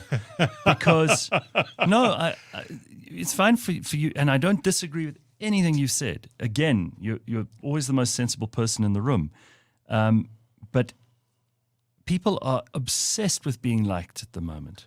Ordinary people and leaders, and those who you'd think were above that kind of nonsense. Yes. You see politicians fawning over Instagram likes and being applauded at G20 meetings and who they stand next to in a picture. It's like we're all high school girls. I mean, what's happened? Our number one has somebody that follows him posting videos of him traveling on TikTok. Are we all high school girls? and I'm not saying, that, and I want to be clear, I'm not a prude. I watch The Sopranos too. I'm not saying that one shouldn't have a personality and a character. But it's also performative. That's exactly what I was about to say. That's precisely what it is I was about to say. And when you are, again, you have to frame the context we're in, right? 3 out of 5 young people in this country don't have a job and can't find one. 3 out of 5. And those are the ones that are looking. When you broaden it and look at the ones that have just given up and don't care to look, when you think about the pressure that places on the large metros and the amount of young people migrating from the peri-urban and rural areas into the metros seeking a better life, you multiply that with the fact that today, Gareth, the world is flat. I have a team in the Philippines. I have a team in the Middle East. I have a team in the US. Those are jobs that 5 years ago I only had here in South Africa. Today, and I'm a small guy. I'm not, I don't run a company with 30,000 people in a factory. So if I've been able to outsource, what do you think has happened to the company that does have 30,000 people in it? Of course they have. And the Philippines is sitting right at the edge saying, we'll take on all the knowledge work. The Vietnamese are going, we'll take on all the production work. Right. And we are here arguing over beneficiation of minds. I mean, can we just get our one wants to use the correct phrase, but it's almost like our heads are up the wrong part of our anatomy. It's like, can we just get it in the right place? Sorry, let me answer your question. Your question was, where are these people? Yeah. Where are these leaders?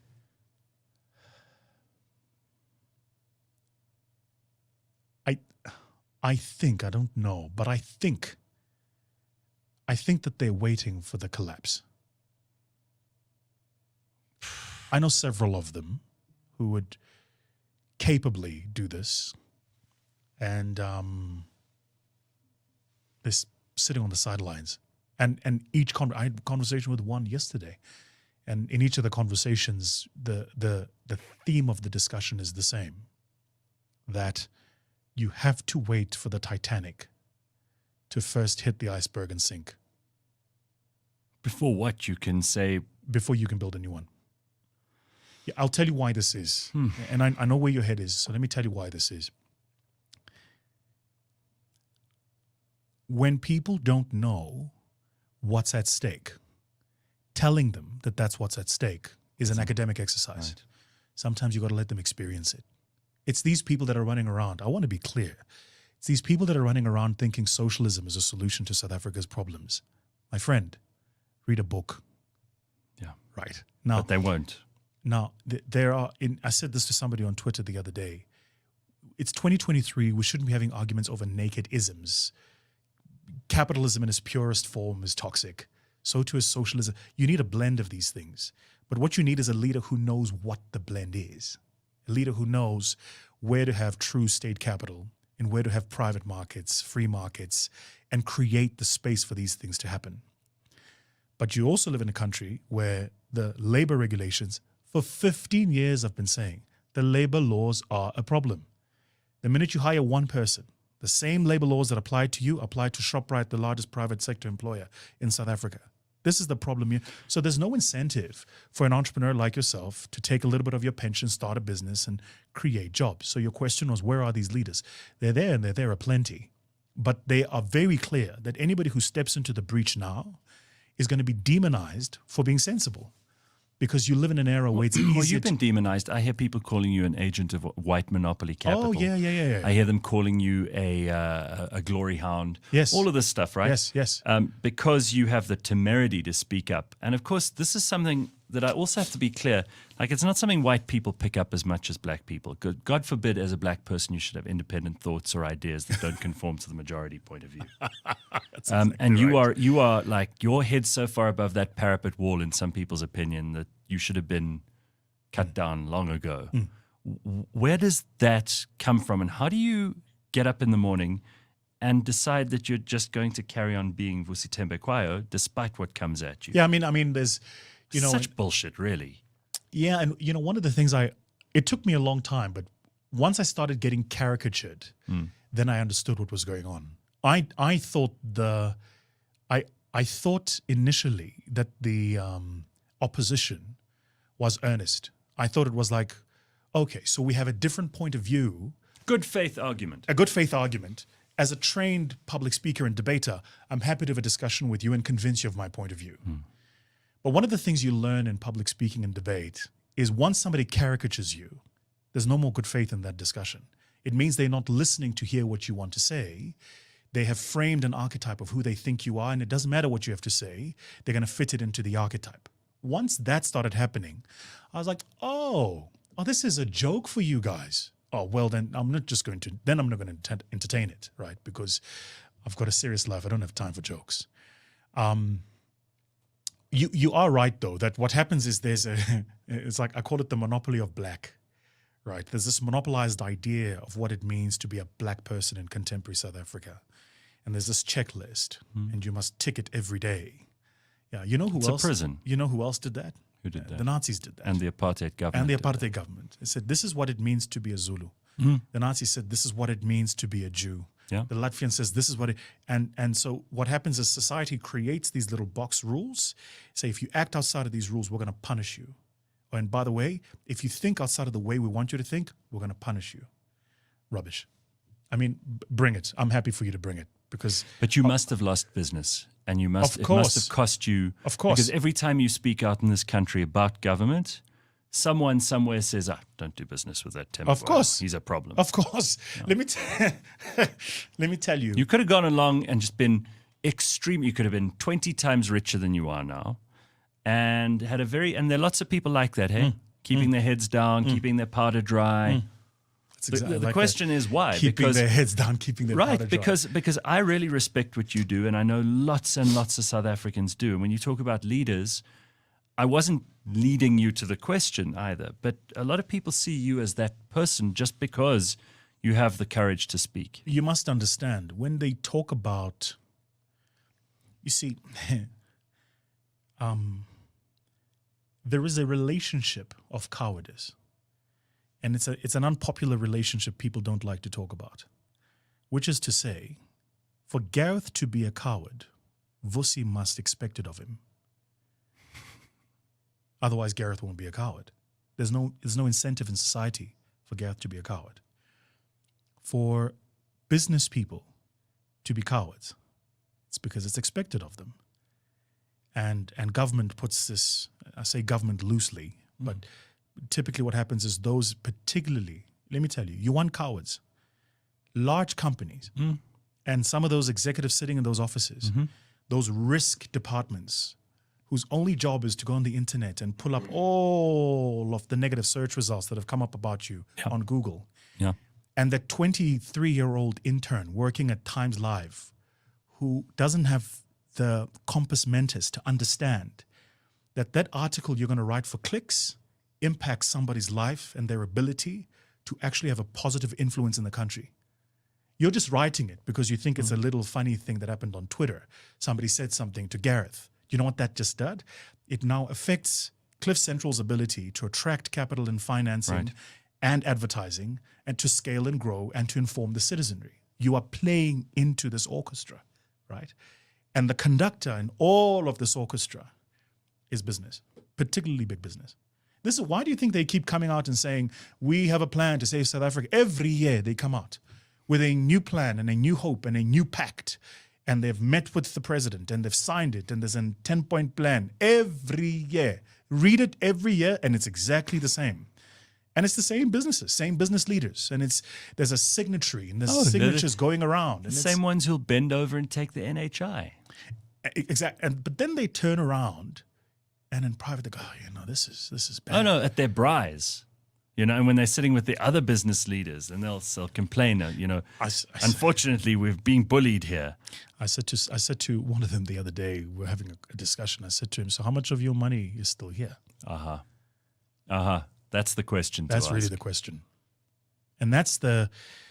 What did that guy say? Whoever this name he wouldn't answer it. Yeah, but that was the answer. Right, but that's all the answer you needed. So you see, but that's the difference between you and I.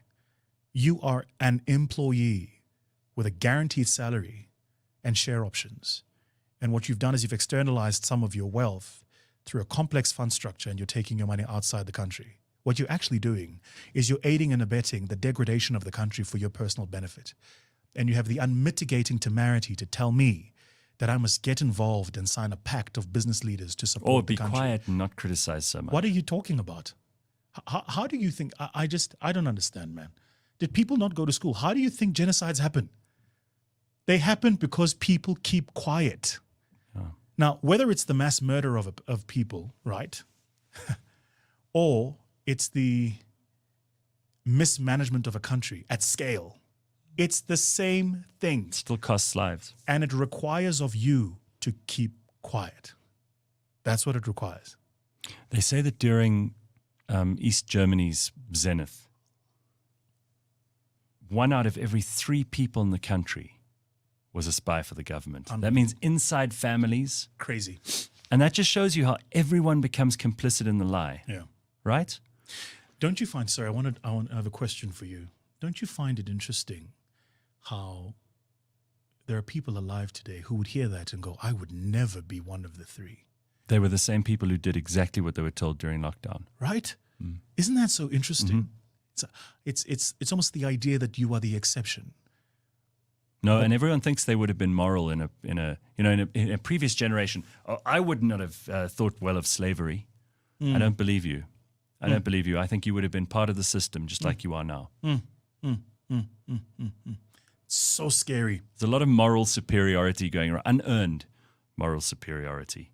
Because you can get it on Twitter by saying you're a good person or by denouncing someone else.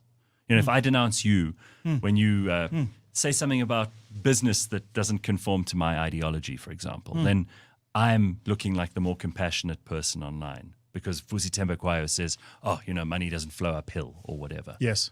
And suddenly I'm a good person by comparison with you. Plus, I've been brave in inverted to commas. Approach Vusi Thembekwayo. Yeah, to say something, to snipe at him from the sidelines. Yeah. There's a lot of that. I mean? Yeah, big time. And you've taken way more than your fair share of it. And the reason I'm going down this line of question, because I'm suspecting that you are sick and tired of it. You said at the beginning you don't care anymore about that stuff. Yes. Which is healthy. Yes. You shouldn't. Why would you stop on the side of the road if a homeless person who's drunk on meths is shouting at you? Why would you stop and have a conversation? Yes. You've got things to do. You've got places to go. Yes. You can't stop for everybody. Yes. And Twitter's full of drunk homeless people on meths who are flinging feces at everyone else. Lovely analogy. I mean, and worse is they hide behind the anonymity. Which then amplifies it. Right? Yes. Okay, so let's just get back to the economy. If you were in charge, this is a terrible question, but I know you have answers for this because you've thought about this. You're a real thinker. If you were in charge of everything right now, there are a couple of switches that you could switch on or off in order to get things to improve immediately, which for some reason, current leadership, business, unions, whoever they may be, all of them in cahoots, because I think they are, wouldn't want to switch those switches on. What are the first things you would do? That's a tough one. Because you don't want to run for president.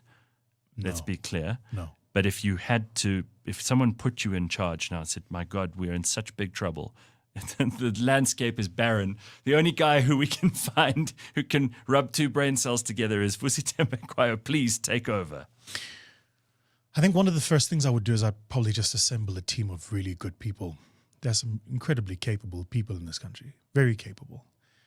But you'd have to give them immunity. you'd have to give them immunity and say, everything you've done and built will not be tainted by what I'm about to ask you to do, but I need you to get involved. See, at the moment, it's the bozo explosion. The best of us are led by the worst of us, who've then convinced the average that the worst are the best. And so the average think that it is your ability to round your R's that makes you a true thinker and a revolutionary. Talk about cadres and yes, comrades. And not comb your hair, because an unkept... Then you're more authentic. Yes, and an unkept afro and, a scruffy beard, then you've got the look. And you must go, no, Exactly. quite a lot. Shut up. Just honestly. Do you seriously still get shit from people about the way you speak?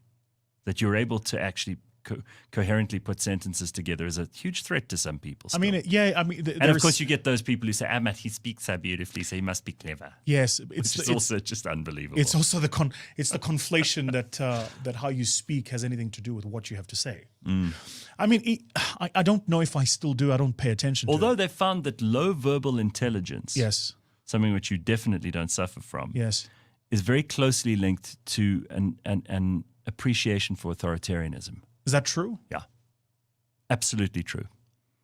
Now that's interesting.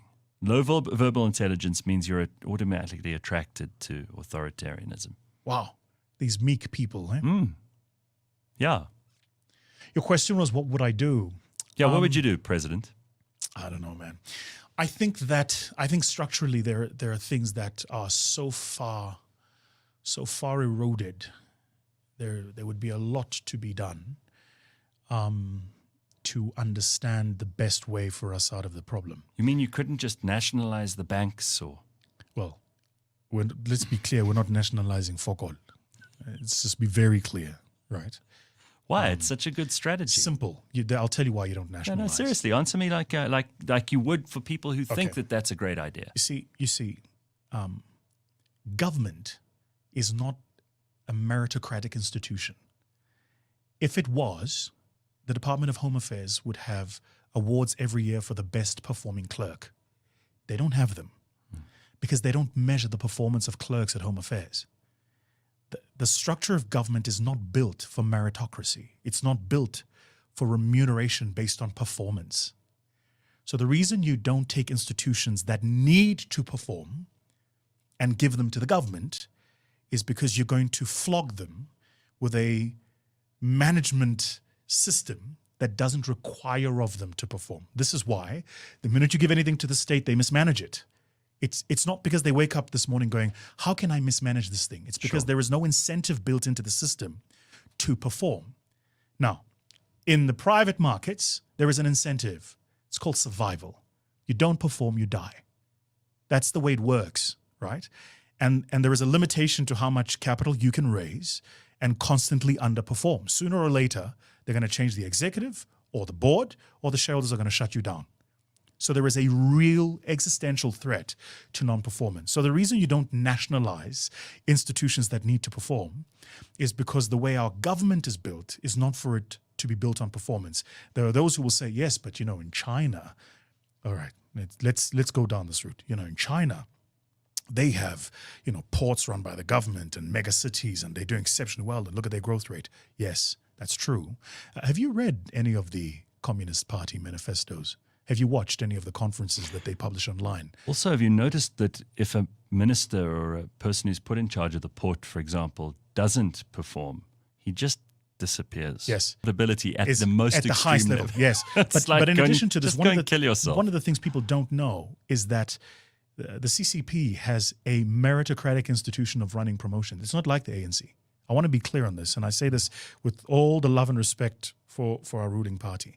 They don't get voted in because they went to a conference and were able to convince other people to vote them in. In addition to that, there is an actual system of monitoring your performance. What you just described is a popularity contest. Yes, but they have a system where they go, this is a scorecard. Gareth, we gave you to run this port. How many jobs did you create? Were you profitable? How much economic value did you create in that region? And they will compare Gareth to Vusi and Mark and everybody else. And they'll go, in addition to him being popular, he's also the best candidate. This is why a friend of mine very popularly once said, if Barack Obama grew up in China, he wouldn't have been president, because he didn't go through the system and hierarchy of performing at different levels to get to the place where Xi Jinping can perform. So you can't use China because they're an outlier. They have very clearly built performance into the system of government. That's why today you drive a Haval and you use a Huawei and all the rest of these things, and they'll go, yes, those are all companies funded by the Chinese government, yes, that understands capital markets and funding and profitability, and they hired the best people for the jobs. They didn't take their friends and say, well, you can have that tender to go do the watering thing. Oh no, there's no water. People are striking now. Damn it. But we gave the tender to, yes. Yeah, so where the Chinese government pay lip service to communism. Yes. And perform meritocratic system of government, yes. Our government pays lip service. Very badly and communistically, but they give lip service to merit. Yeah, right. So it's perverse. Okay, so how has the current situation affected your businesses? The world economy, for starters, because that's not in great shape either, let's admit it. And here, you said you're spreading all over the world, which is terrific. We have completely deleveraged our South Africa risk. Our office is up the road here in Rivonia, and we just recently rebuilt it. We had basically shut almost everything in South Africa down. I had my whole South Africa team working from home. We had completely deleveraged our South Africa risk. We do a lot of business in the rest of the continent. We're in Nigeria, we're in Rwanda, and we're in markets where people want to do business, and there's an incentive to do business, and they get out of our way for us to trade. This is how we work. I don't have the time to walk into a boardroom and to convince somebody that what I'm about to propose is something they should be doing because it's going to be good for the country. I just don't have the time. If you don't know we should be doing it, it's fine. You keep doing what you're doing. We're good, we're capable, we're competent, and we're global. We can work anywhere, and we will do well anywhere, right? So we have deleveraged our South Africa risk, and in no small part owing to COVID. It forced us to, because when that struck, we went, holy moly, wait, what? We just hadn't thought about the sovereign risk of being in a single country and having 90% of your revenues coming from a single country. That becomes a big problem. 90% of your revenues, 90% of your portfolio companies all in a single country. That becomes hugely problematic. So that's the one thing that we have done. The second thing we're doing is we're scaling outside South Africa. So we're looking for the markets where we can earn currencies that are more preferable and service clients that actually respect our work. One of the things I don't have the time to do is to convince a South African to pay me rands that are depreciating on the global capital markets. I just don't have the time for it. We're good at what we're doing. You're going to pay us. But my clients in the US don't ask me, are you this good? They'll pay me 3 times as much with half the inquiry. So I'm going to go where I'm appreciated, and I'm going to do the work where the work is appreciated. So that's the second thing that we've done. The third, and this has just been God's grace, is as part of the internationalization, the team has also changed. And once you change your team, the dynamics change. New ideas, new people, new thinking. You start getting insights from different markets and different spaces. And then when you're in parts of the world that are absolutely booming, there is a mindset of abundance that you can't help but just suckle at the teat. You're hearing people talk about new investments, new things they're doing. You go, wow, this is fascinating. What would make you, as a businessman who has now explored and succeeded in other markets, what would it take to get you to come back here and reinvest in this country? What do we need more of? And you're not the only one. I mean, I ask this in a broad way because there are lots of international companies that we should be attracting. And we need foreign direct investment. And I think that this government's just given up on that because they get made fun of at Davos. It's a good question. I think in part. So when you study finance, one of the things they teach you is this concept of a risk-adjusted return. In other words, it's not just can I generate a return in investing in Gareth's business. Is that return commensurate for the risk I'm taking in investing in his business? Right. South Africa, you can generate a return, but on a risk-adjusted basis, it underperforms many of its comparative markets. So one of the things you have to do is you have to de-risk the South African investment opportunity. So here's a wild idea. Pass a 2-year concession and say to each and every single global company, if you come here, set up a factory and employ 300 people or more, we're going to give you 2 years tax-free No taxes. You pay your PAYE It's taxes. money you don't no have corporate- anyway, You don't right? have it anyway, Yeah. right? But what that does when somebody puts it in a mathematical calculation is it de-risks the opportunity. You know who else has done this? My good friend Jito is doing it for the President HH in Zambia. You know what that means? They're attracting, for the first time in a long time, capital coming into their country. His Excellency Tinubu is now thinking about doing similar things for Nigeria. So what does that mean? The rest of the global market is going, let's relook at that Nigeria opportunity again. Ghana has been doing it fairly successfully for the past 2 years, thereabout. So we have to understand that, and I say this with love, South Africa today is not the South Africa that was 5 years ago. We're definitely not the South Africa that Mandela took over in 94. We just don't occupy that halo brand in the global mind space anymore, which means we have to do actual things and actually be competitive and offer a real meaningful opportunity. In the financial services space, Mauritius has pulled the rug from under our feet, following them very strongly, Morocco. In technology and infrastructure space, Egypt. Watch Egypt over the next 5 to the next 10 years. Egypt is going to look like Dubai. Just watch. You think? Absolutely. Wow. The amount of That's, cranes that are, and by the way, this is an Egypt that had an Arab Spring not so long ago. Yours and my lifetime, right? In the technology space, Kenya stepped firmly into that breach. You know what's busy happening right now in capital markets? Rwanda is looking, going, we're a small country, we're landlocked with 12 million people. Very hard for us to compete on agriculture and manufacturing. So what are we going to do? We're going to become the Singapore of Africa. We want every single investor, global investor that wants to invest in Africa to come through Rwanda, Kigali. So they've set up the KIFC, the Kigali International Finance Center, and they're today working on a program to become an international finance center that can compete on a par basis with the JSC and the rest of it. And then people say, but their president is a terrible dictator, and he's that mean guy that you were talking about earlier. You need a strong man. You need a strong man, right? He makes decisions. And then this is my final point. Then you could fix South Africa with just this one pill. This is the Morpheus moment, right? You could fix it by getting people to recognize that we're at a time when we need the best amongst us, not those that look like us. You've got to set aside group identity and focus on competence. So watch the performance of the Western Cape, watch the performance of Cape Town. And there's a lot to be said about Cape Town and whether or not wealth is evenly distributed and how poor people still live in Cape Town and the rest of it. Yes, those are valid criticisms. But you know why you can level those criticisms? You can level those criticisms because the differential becomes more stark the more there is an improvement. It's the inverse in many other parts of South Africa. Just drive down William Nicol, drive on Witkoppen, and try not to hit a pothole. Yeah. And so it's difficult for you to say, it's always compared to what? Yes, yes. This is always the question for anyone who raises that specter. And it's funny to me how we have different standards. So subconsciously, maybe our past is so inculcated in us that as South Africans, we go, oh, well, this party will hold to that standard, but this party will hold to that standard. This cultural group will hold to that standard, but this one will hold to this one.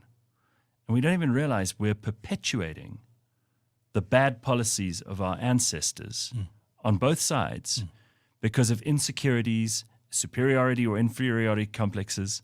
This is all very bad. No, I mean, it's really bad. Look, don't forget, it's not a government for life, right? You can change them. So careful. This is now we're getting into insurrection talk. I mean, what I'm saying is, look, let's imagine you tried a different group of people around the table. Yeah. You have fears about what these people might do if they were ever to occupy the table, right? What would you do? You'd vote them out. So it's not as if you give them the opportunity to do this in perpetuity, and for the rest of your life. But also, what have you got to lose? We've tried this table of people for a couple of years now, and what has it brought us? Absolutely right. Absolutely right. But again, it just goes back to the same basic things. That around which you incentivize people to do, they will do. So why the countries that I mentioned earlier, the reason those countries are performing is not because the people who are given the authority to do certain jobs are celestial beings that descended on the seventh day, right? It's because there are systems and mechanisms in place to make sure that if you do not perform, you're out. It's not complicated. I'll give you a personal example.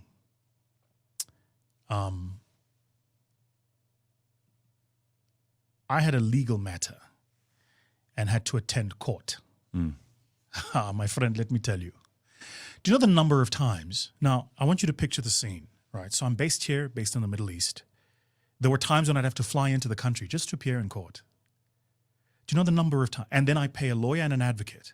And sometimes nothing happens. No, not sometimes. Do you know the number of times we would show up? Tell me. There'd be no electricity. And then there is electricity and the generators are running the lights, but they're not running the little machine that they need to take the notes. And by the way, this is in one of the busiest courts in the country. And you're going, hold on. It happened last time. It's fine. But it's happening 3-4 times. Are you trying to tell me that the person running this court doesn't know that there is this problem and how to solve and fix this problem?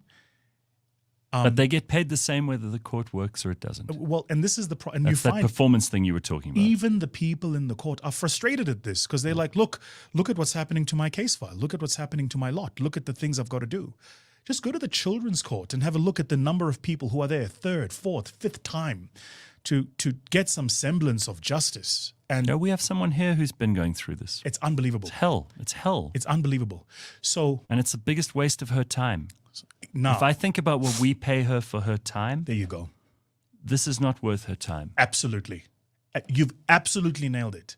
So you're Vusi Thembekwayo. You've got all of these things that you do, all of these people you employ. Your mind space should be focused on this and creating, but you've now got to do this. And because you're a law-abiding citizen, I'm not going to go to anybody and pay them anything to make the matter go away. I'm going to go through the process. So as you go through, now you're getting frustrated. It's an albatross around your neck. So don't forget, right? This is what's happening in the criminal justice system.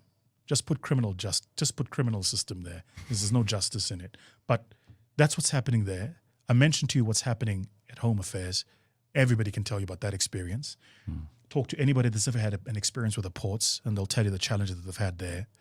We ask Mark Barnes about his experience at Post Office. He'll tell you all about that. Right. I just want to be clear.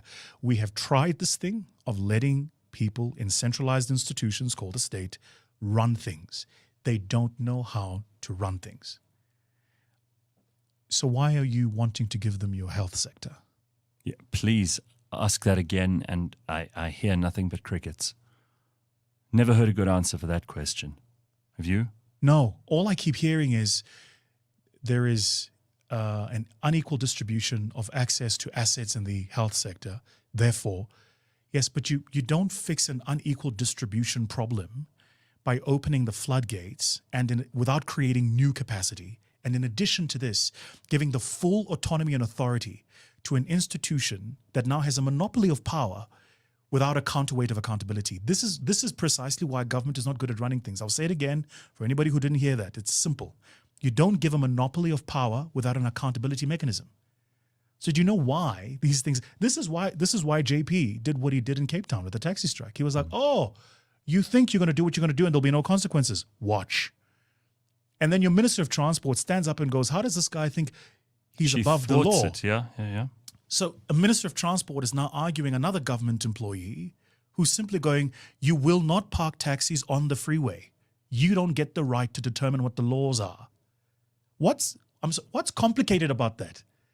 What's hard? The only part of this is complicated is that the minister in question didn't even know the laws. And not only that, the minister in question isn't the person sitting in traffic, stuck behind that taxi, now not able never will have to get to that place of work. This is another thing. And they'll call you an elite, member of the elite because you've made money and you've been successful. And they'll use it as a club to beat you with. Right. But the reality is you started this whole conversation by saying the cost of bread, the cost of salt, the cost of maize, these are things that those guys in politics, they don't know any of that stuff. Yes. Because we pay for everything for them. Yes. It's like they're our children. Yes. Except that they're the children who are running the asylum. Yes.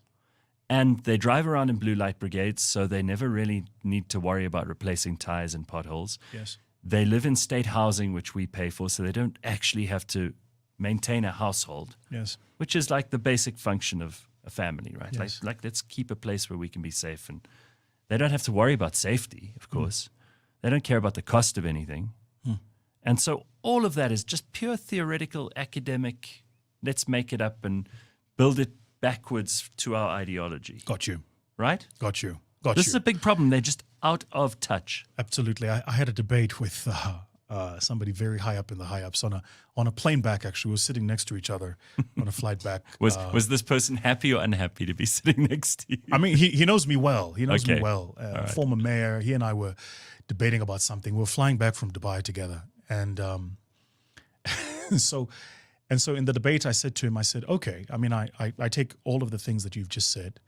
I said, so how much of your life then is dependent on the things that we're talking about? How many of your kids are you sending to public schools? Do you go to public hospitals? I mean, I hear what you're saying. I'm just asking you, do you eat the thing that you're telling the rest of society to eat? And, as you might imagine, the answer to that is crickets, because there is no plausible answer to that. And then I asked the question of him, which I'm keen to ask you. Can anybody tell me, what's the dream, the ambition, the hope for South Africa? Where are we going? What's our vision? Right. What's because the thing when that you we're start about? a business, or even when you start a project within the business, Yes, you have victory conditions. absolutely. You set those up front. Everyone on the team knows this is what it requires for us to win. Yes, This is what winning looks like. yes. South Africa has not had a winning vision since Thabo Mbeki. Yes.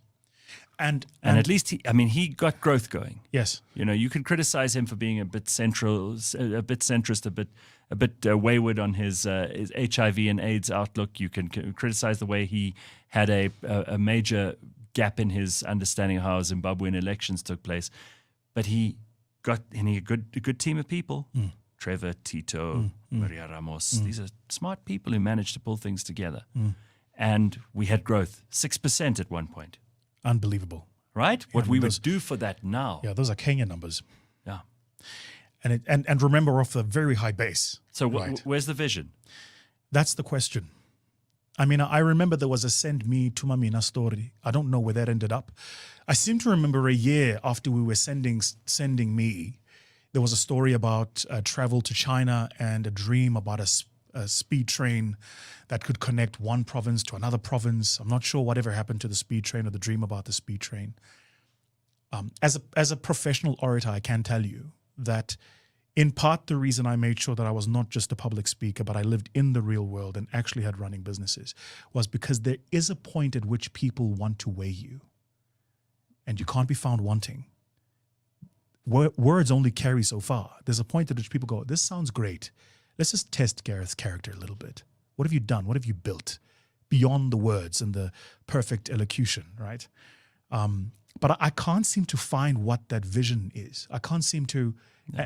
I can't seem to talk to anybody. I even asked the business leader that I was telling you about. I said, "So where's this going? What's the end goal? What are we aiming for?" Right? And crickets. Well, I think a lot of people in this country, I'm not making excuses for them, because I do believe without a vision you will just spiral in wherever you'll blow whichever way the wind blows. But I think a lot of people are in survival mode. And if you're in survival mode, it's all about maintaining and controlling what I can, right? So that I can survive. Sure. But if you contribute to a vision, everyone has to give a little bit in order to achieve something more.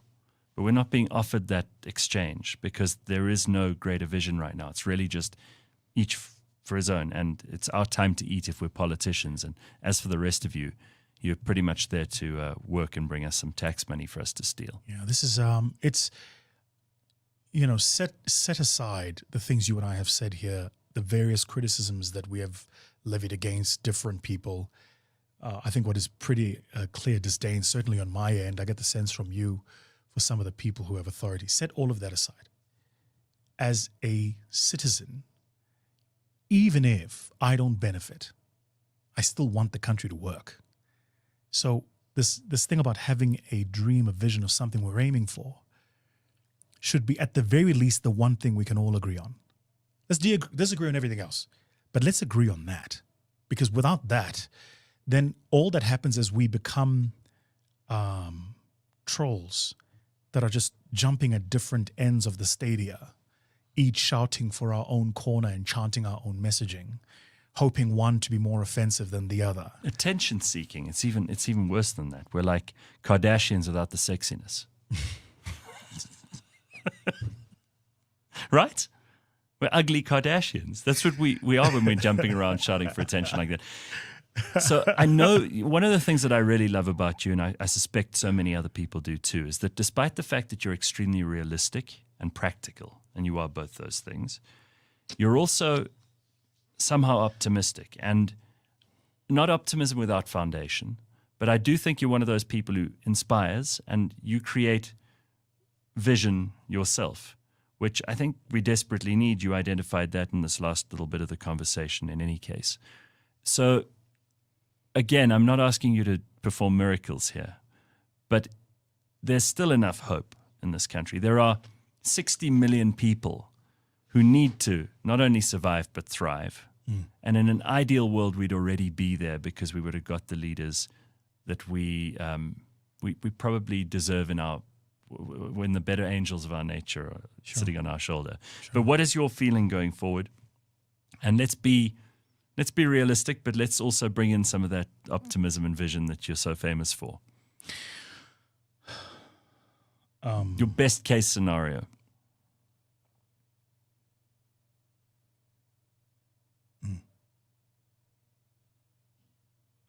I think that, sure.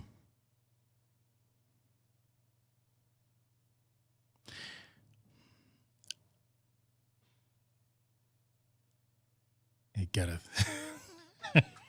I'm not trying to make your life horrible. I know this is a tough one because I think about it every day. I have to do 2 hours a day, and I can't just moan. And I can't just complain, and I can't just point fingers. Because people do look to you. You didn't ask for it. You didn't set yourself up as a role model, but it's happened. I'm sorry.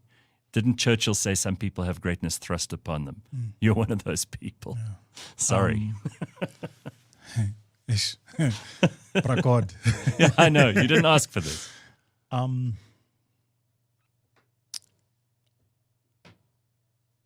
So I think that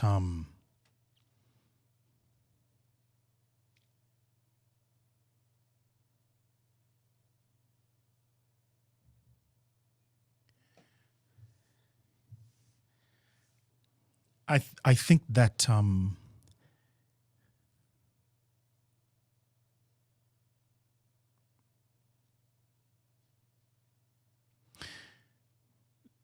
so what are the green shoots, right?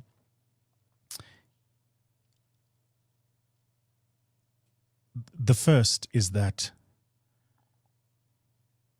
for better or for worse, the average South African citizen is now more aware. And as you know, they teach you this in any addiction program. First part is you admit you've got a problem. We're now aware. There is no denying where we are. Everybody's aware, right? That's an important flag in the system. And here's how you know it's true. You're seeing more and more criticism where you wouldn't ordinarily see it. You're seeing more and more calling out where you wouldn't ordinarily see it. And you're seeing more and more people rallying around things that all of us should be rallying around. So we have Mandela Day, and there are people who say, why are we celebrating Mandela? And then there is an entire army of people who go, how many years did your parents spend in jail, my friend? Sit down, right? I think that level of awareness is important. You saw a bit of that too during those ugly, ugly riots, which we all hated. Yes. And there was very little good to be taken from it, but you suddenly saw communities like standing together. Yes. They were like, you cannot mess with us. Yes. I think that's a positive thing. Also, we've got a lot of problems, right? Yes. And as a businessman, I always think when you see problems, So there's lots of things to be solved. And you see little communities. I keep bringing this up. Maybe people are bored with it. But Harry Smith in KZN, they didn't have water because the municipality had completely screwed up their water. So what they did is the people of Harry Smith got together. They found some old guy who had been a plumber once. He came around, said, this is what we need. The community, instead of paying their rates and taxes that year, they put all the money into a trust account. Love it. He got the pipes. He got a team of guys Sorted it together, out. created some jobs. They fixed it. Now they've got water there, despite the municipality. You know that boermakaplan thing that South Africans are famous for? I love that. Yeah. Which brings me to what was going to be my second point, which is this. In the degradation, something very strange happens. It's the recognition that we all share a destiny. That you and I might come from different parts of the country. We might have different lived experiences. We might have been raised differently. We might have different set of opportunities. But guess what? It's affecting us equally. Right. And unfortunately, we'll all end up in the same place. And we'll go going if to the it same goes place. down, if that Titanic thing happens. You've nailed it. And so that coincidentally pulls all of us towards the same wanting. We all go, so let me see if I understand this. If that happens and it affects you, it affects me too. Okay, then we One both hand washes the other. then we stuff, both right? better jump over those high walls with the electric fencing and over a braai. Fix stuff. Shisanyama. Let's talk a Fix bit about stuff. how we're going Yeah. to fix stuff, right? And I think you're seeing a lot of that. That's the second. The third is, and it's one very few people pay attention to us, but I'm quite heartened at the number of young people stepping up, getting into politics. It's prevalent in one particular party, right? You're seeing them giving mayoral jobs to people in their late 20s, early 30s. The other people are still running an old age house, but I'm sure that'll change soon enough. Don't worry, so are the Americans, huh? Don't even get me started with all sleepy. It's a gerontocracy, someone said. They have a completely different set of problems, those guys. Yeah. They are going 100 miles, an hour down completely the wrong path, and they're not going to like the end of it. The fourth is this. I'm still in my space. I still see builders. There's still entrepreneurs who are looking for opportunities, building things, doing things. I could mention examples here who've either raised capital, started a business, are employing more people. They're scaling. They're getting into new markets. Sure. That stuff doesn't get nearly enough spotlight, and beyond, the odd business day TV conversation. They don't make it into the everyday conversations of South Africans. But that's a big green light for me. The reason that's a big green light is not just because builders are builders, but because a natural lethargy builds into an economy when it's dominated by big players. They have no incentive to compete. Absolutely. Yeah. Right. So this in the media space, the hugely disruptive force you were one of the first people, if not the first, to do this, to go, why do I need Centec and so and so and so and so and so? I can do it in a different way, right? And today, almost all of them are now wanting to do something in the internet space because they're forced to. That's where the eyeballs are. Right, they just can't sell that ad space anymore the way they used to for the 30-second slot just between that 11 o'clock show. Right, so that's important. And then the fifth one might sound strange, but I still think that the number of South Africans sitting on the sidelines, just waiting for the timing to be right, is something to behold. Certainly, the number I know, who are, billionaires in the dollar sense, and cash money, not tied up in stock options, right? Real money, who are waiting for the bargain to be a bargain, waiting for that mine to be just the right price, waiting for that pharmaceutical company to be just the right price, who've got the technical skills, the competence, the global network of talent that they can immediately onboard and scale that thing tenfold. The number of South Africans who fit that box is incredible. I love all five of those because I think they're they should be obvious to most of us, but I'm glad you articulate it better than most. There's another one that I think we could add to that is survival. And I said everyone's in survival mode, and that's not necessarily an optimal situation for anyone to be in. But it shows you just how goddamn resourceful we are. Because how someone can be unemployed, living in rural South Africa with absolutely no money and still get up in the morning and get things done. And a lot of people are doing that. There are, again, grannies raising villages, you know. I just marvel I love at that. I marvel at villages. that, right? That's a beautiful thing because there is still community there. And I hope we don't get to that Titanic moment that you were talking about earlier because this ship, there is not enough water in it yet to sink it. Yeah. But we're getting very close. And it's very uncomfortable to see how close we're getting. Yeah, very close. Very close. I mean, look at Edward Kiesvater's latest admission around how much capital and tax they lost because of load shedding. 70 billion or something was the number, right? And that's a function of the economic impact. That is a real implication for the state because that's money that they could have otherwise used that's now not flowing to the state. And remember, in private equity, we learn about this thing called the efficiency curve, right? So if I buy a business, I can extract value one of two ways. I can either make it more efficient, therefore keep the revenue line the same but grow profits, or I can invest and grow the revenue line. What we've been doing in South Africa for the past 15 years, if you think of us as a company, is we've made the tax authority so efficient that we've been collecting money incredibly efficiently. This is why there's almost no loop left. Yeah. They went after the CCs, the trusts, the offshore structures, the loop structures. Right, that's the end of the efficiency curve. What that means now is the only way to truly grow the revenue line for the state is you've actually got to invest and you've got to build new capacity. So you need the ports working, you've got to build the ports, you've got to fix the rail. This rail situation is a disaster. In any other country, let me just say it, in any other country, whomever it was that was the Minister of Transport and Public Enterprises, when the rail infrastructure was looted, would have been chucked in a jail. Any other country. I want to pay more tax to build that jail. I like that. Between you and me, that I don't like mind. That.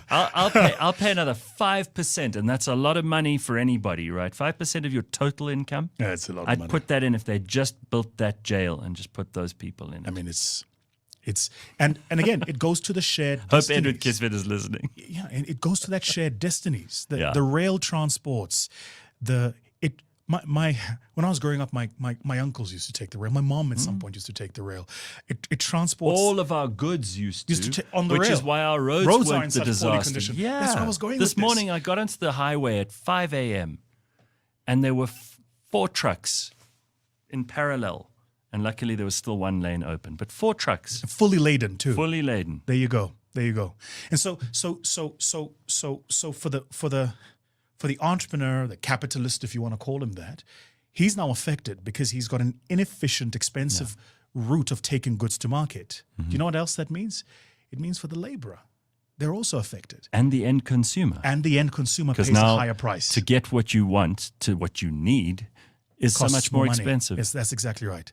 And this is why that's why I said to you, the naked isms are dangerous because you need to understand things in context, right? So for me, the number of South Africans who are sitting on the sidelines going, I could take that and do X with it is unbelievable. And they have resources. And they do have. I do think, though, just as a final note to this, I do think, and I want to make the point again, we're reaching the end of the efficiency curve. You're seeing now, if you read any of the papers, the tax authority hiring data analysts, they're employing machine learning, artificial intelligence. The number of people who've complained because they received auto assessments, not knowing it wasn't a human being. It was a machine that said, there are some anomalies here. It runs a mathematical extrapolation and says, we need to assess this person, right? So that tells you, the minute you start deploying, right, zero marginal cost technology to achieve an end result, you're really pushing the frontier of efficiency. So we're at the end of that. The question is, what are we building? What are we doing next? This is often, I think, what the world misses, particularly the American trick. This is what Americans are great at. They push the efficiency frontier in the one end. then they build new industries on the other. None of us were talking AI 5 years ago. Now all of us are talking AI. Before that, it was blockchain. Before that.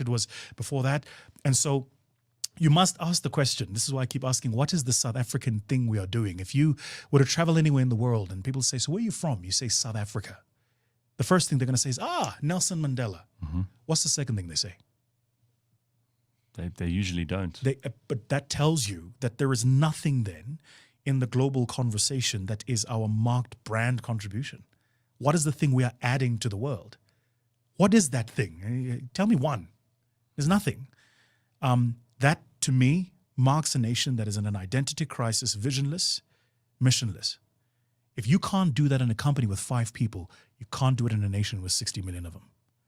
So the reason we're all scattered, running in different directions, and everybody trying to protect their end of the bargain, is because there's nothing pulling us to the center, going, this is actually what we are building.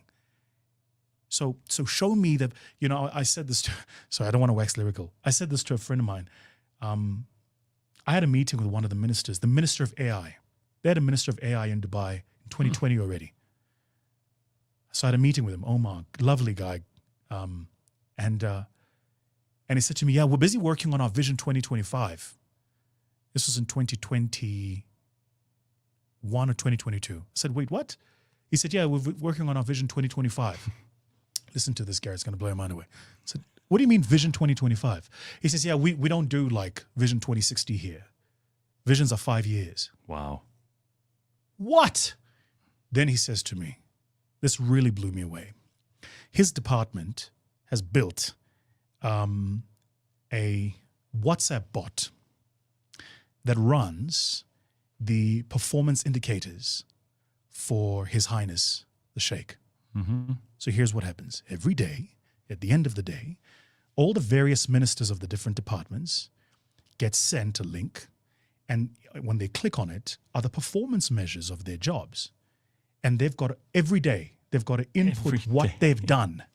So at the end of every day, all the ministers call a meeting with their minions, and they go, done, not done, did you, okay, done, not done, da-da. It aggregates all of this on the AI, and it gives them a score, which they don't see, and it sends it to the Sheikh. The Sheikh of all the departments gets a ranking from who's the best performing to the worst performing. This happens every day. Then he said to me, if you are constantly worst performing for 2 weeks, you get called in for a meeting. 2 weeks. If you're at the bottom 3 for 2 weeks, you get called in for a meeting. And he says, if you're still at the bottom 2 weeks after that, you're out. So, maybe these politicians of ours who love traveling there and enjoying a good wine and spending the money that they have earned or not as they travel into Dubai should learn about how that's done rather than just simply go there and enjoy it as consumers. Wow. Look, it's always extraordinary spending time with you because your brain just works at a very, very different pace to most of ours. And I love the things you say, and I love the truths that you speak. And I'm sorry that this responsibility also falls to you to have to speak to South Africans as a leader. Before we wrap, can I ask you a question? Yeah. How are you doing? How are you keeping up with all the backlash, the noise, the nonsense, so then before you answer the question, it's similar to me. I think you're one of those people want to misunderstand.